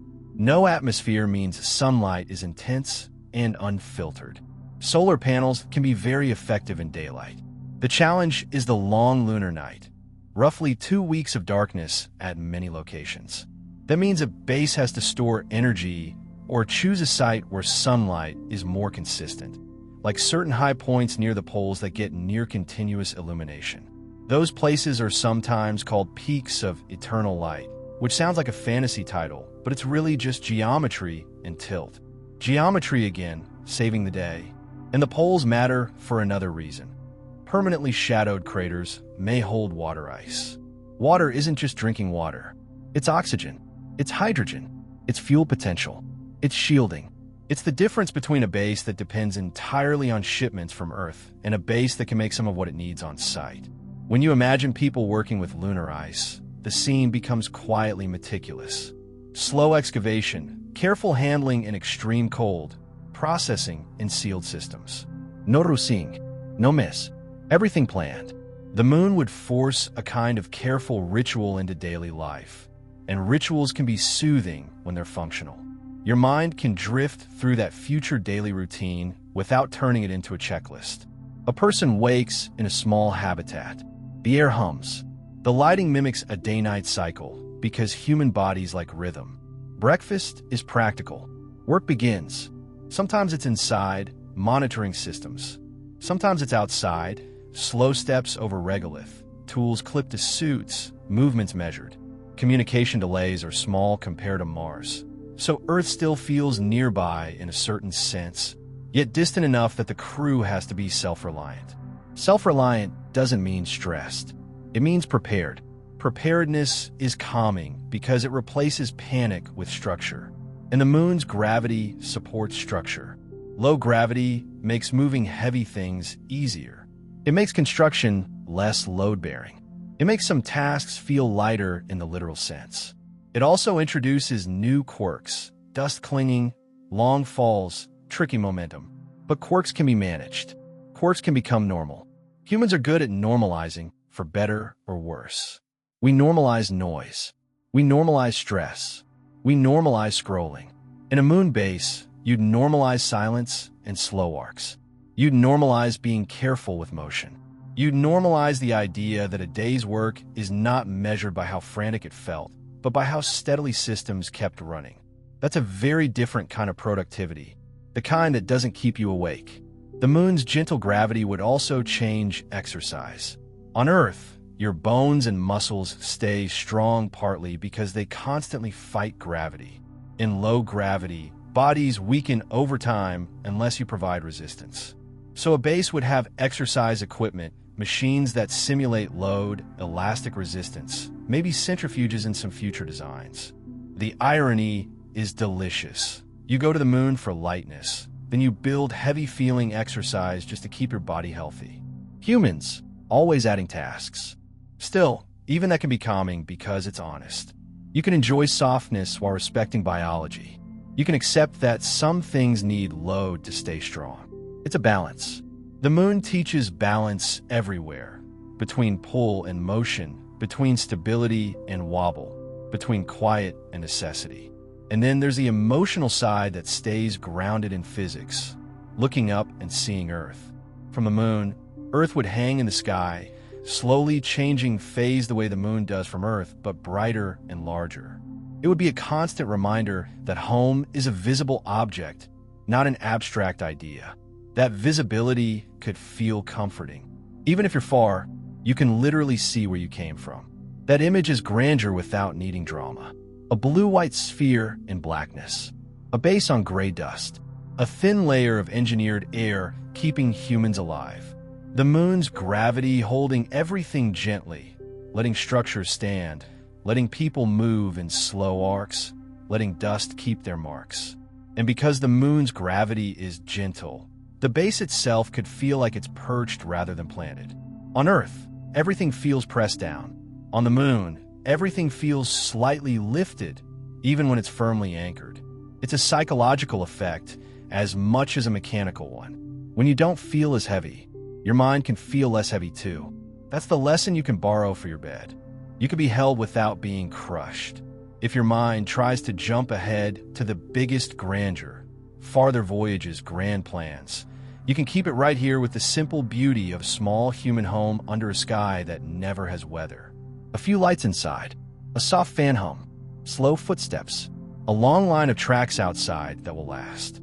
A routine built on patience. A navigation network looping in halo orbits like invisible guardians. Supplies moving along curved trajectories that lean on gravity's slopes. Everything designed to minimize strain, to make use of the moon's kinder down. And if your brain, just to be annoying, tries to bring back that crocodile dung sunscreen thought again, it can serve as a contrast that actually deepens the calm. Earth is a place where people have always tried to hack comfort with whatever they had, sometimes in ways that make no sense. The moon is a place where comfort has to be engineered thoughtfully, with real respect for physics. It's the difference between superstition and structure, between smearing something questionable on your skin and building a habitat that hums steadily because you understand the environment. Understanding is a kind of comfort. So this future lunar life becomes another layer in the story of the moon's gravity. Gentle down, shaping movement into slow hops. Gentle down, easing construction loads. Gentle down, making leaving the surface easier, making travel between orbit and ground less punishing. Gentle down, encouraging calm routines, because rushing looks silly and can be risky. Gentle down, turning the moon into a porch for deeper space, with the balance points around it acting like calm intersections in a gravitational neighborhood. And as your body lies here on Earth, heavy in the comfortable way, you can still feel how the idea of that gentleness changes your internal tone. Your thoughts don't need a sprint. They can move like a person in a suit on the moon. Steady, slow, a little buoyant, not trying to impress anyone. The night can become your own small habitat, quiet, protected, humming softly, while the moon keeps circling above, already rehearsing the gravity that will one day let humans live under it with careful steps and long, floating arcs. That rehearsal continues above your roof with no spotlight and no applause, only physics with endless patience. The moon keeps circling, the Earth keeps wobbling in its quiet way, and the whole system keeps moving as if peace is simply the default setting. All the ideas you've been carrying begin to gather into one simple feeling. Gravity is not only a force that pulls, it is an order that holds. Gravity can sound strict in daylight. It drops your keys. It makes stairs feel personal. It turns a careless moment into a bruise and an apology to your own knee. But in the dark, with your body supported and your mind no longer hunting for tasks, the same force becomes the reason anything gets to settle. Without gravity, there's no resting on, no gentle return, no dependable down. Everything would be drift and collision and accidental separation, and sleep would feel like a strange, risky idea instead of the most natural thing. You can sense gravity's kindness in the simplest way. Your blanket lies against you because gravity gives your body weight and gives fabric permission to touch. Your pillow keeps the shape of your head because weight meets softness and softness answers back. The bed stays where it is. The floor stays under it. The building stays seated on the earth without straps or reminders. A room feels safe because the rules that hold it together don't change their minds. Beyond your walls, gravity turns a planet into a home. Oceans don't wander off into space. Earth doesn't vanish overnight. The moon doesn't get lost. The sun doesn't misplace its planets. Gravity is the reason belonging can exist at all. And the moon's gravity is the gentler note in that song. Subtle enough that you can think about it without feeling pushed around by it. Powerful enough to move oceans and shape the tempo of nights. It reaches you without knocking, and it reaches everything around you too. So the pull becomes shared and smooth, more like rhythm than pressure. The ocean breath comes back first, the tide rising and easing away, not because the sea has moods, but because the moon quietly stretches the world's water into a shape that repeats. The coastline becomes a slow-moving line, and the slow movement becomes timekeeping. Not digital time, body time, the kind that makes breathing feel easier when you stop forcing it. Then the endless falling curve returns, orbit as a calm decision the universe makes every second. The moon falls around Earth with the confidence of something that has never once doubted physics. It doesn't try to hold itself up. It trusts the curve, surrender with direction, falling but with a path. Your thoughts can take a lesson from that. The day was full of straight lines, deadlines, messages, conversations that had to land somewhere. Tonight can be curved. A worry can pass through like a small object in orbit. Noticed, then allowed to continue. No wrestling, no dramatic capture. It can fade into the dark without needing a verdict. The hidden seesaw point returns to the barometer where Earth and Moon share their weight. It's a quiet correction to the feeling of being the center. Even Earth shifts because something else exists nearby. The planet makes a subtle wobble in space, and nobody feels it, and life continues anyway. Reality can include motion without demanding your attention. Some of the biggest movements are the ones you never have to manage. In those invisible rest stops in space, the balance regions where gravity and motion line up so neatly that lingering becomes possible, fit right into that same comfort. The universe has pockets of calm built into its own mechanics. A spacecraft can loop near one of those points with only gentle corrections, coasting in a slow figure of stability. Your bed does the same for you tonight, creating a small region where forces balance, where muscles stop making constant adjustments, where effort can finally step back. Even the moon's imperfections belong in the lullaby. Mascons, hidden heaviness under smooth plains, showed that gravity has texture. A spacecraft feels a tiny extra tug. The path drifts slowly. Humans map the field, and the mystery becomes readable. The moon doesn't need to be perfectly smooth to be trustworthy. It's trustworthy because its bumps are consistent. They repeat. They don't surprise you. They simply exist. That's a calmer way to view your own mind. You don't have to be perfectly smooth to be safe to yourself. You can have your heavier places, the moments that tug attention, the old memories that behave like little gravity bumps. Tonight doesn't require erasing them. It only requires recognizing them as features, not alarms, and continuing on a steady arc anyway. Even the silly hitchhiker thought, crocodile dung sunscreen, of all things, fits here. It's proof that humans have always tried to manage the universe with whatever was at hand, sometimes with creativity, sometimes with questionable confidence. Meanwhile, the moon has been managing the universe by obeying it, quiet and consistent. The contrast is funny in a soft way, the kind of humor that loosens your face without waking you up. The moon also showed you what leaving can look like when gravity is kind. Escape velocity there is small compared to Earth's, and the surface doesn't cling. The moon holds, and then it permits. That idea can slide into your body as a gentle instruction. Your grip on the day can loosen. The day already happened. The moon did not file a complaint. Nothing requires you to keep carrying it into the dark. Even time joined the lullaby. Gravity nudges the pace of clocks by tiny amounts, microseconds whispering through reality, enough to matter for navigation, too small to disturb your night. The deepest rules operate quietly. They don't shout for attention. They simply keep working. The moon's slow nod and shake, libration, adds the tiniest motion to its steady face. It reveals a little more than half of itself over time, never rushing, never fully turning around. The far side stays private, and that privacy is comforting. Not everything needs to be brought into view tonight. Some thoughts can remain turned away, unlit but not dangerous, simply outside your line of sight. Down on the surface, gravity becomes memory. Footprints can last. Dust settles and stays. Craters stand as calm bowls and rings, their energy long spent, their shapes edited into stability by the moon's gentle pull. You aren't watching chaos, you're watching aftermath. Gravity takes disturbance and turns it into a readable form. After motion, there can be settling. In the future you pictured, small lights behind thick walls, a steady fan hum in a lunar habitat, slow footsteps leaving tracks that linger, fits into that same promise. Low gravity makes movement buoyant and a little playful, but it also rewards patience. The moon quietly teaches calm as a survival skill.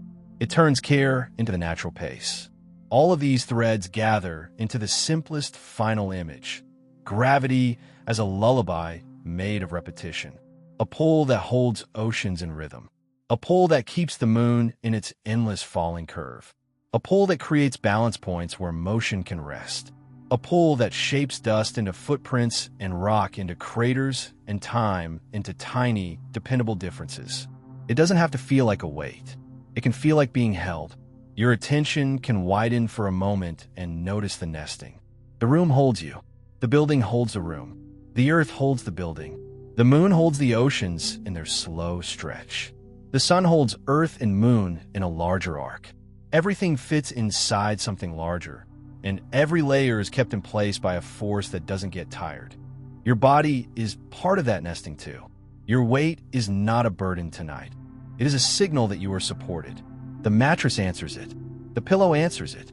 The blanket answers it. There's nothing you need to hold up with effort. The world is already doing the holding. If any last scrap of tension is hiding behind your eyes, or in your shoulders, or in the muscles of your stomach, it can have somewhere to go.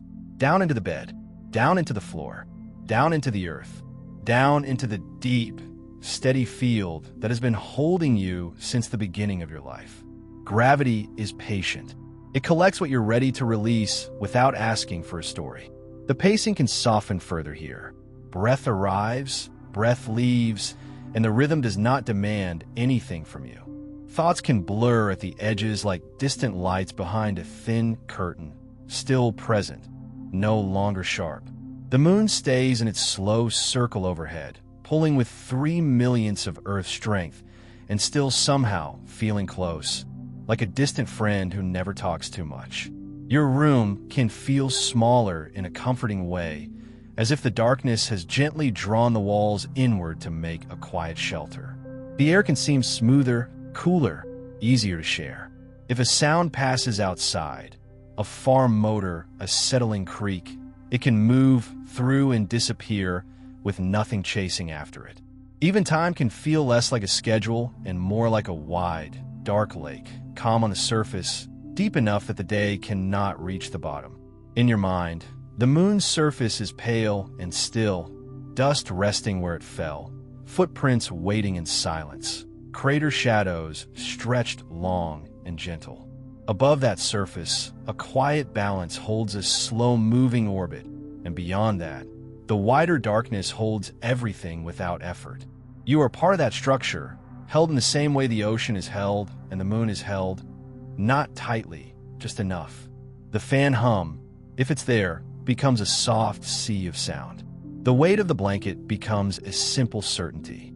Your face can stay relaxed, your jaw unhooked, your shoulders heavy in the pleasant way, as if the last bits of effort have finally found the floor and decided to stay there. Gravity becomes the oldest lullaby you've ever known, steady and wordless, and it carries your attention away from the day and into stillness, until even the idea of holding on feels unnecessary, and the final thought fades into a calm whisper.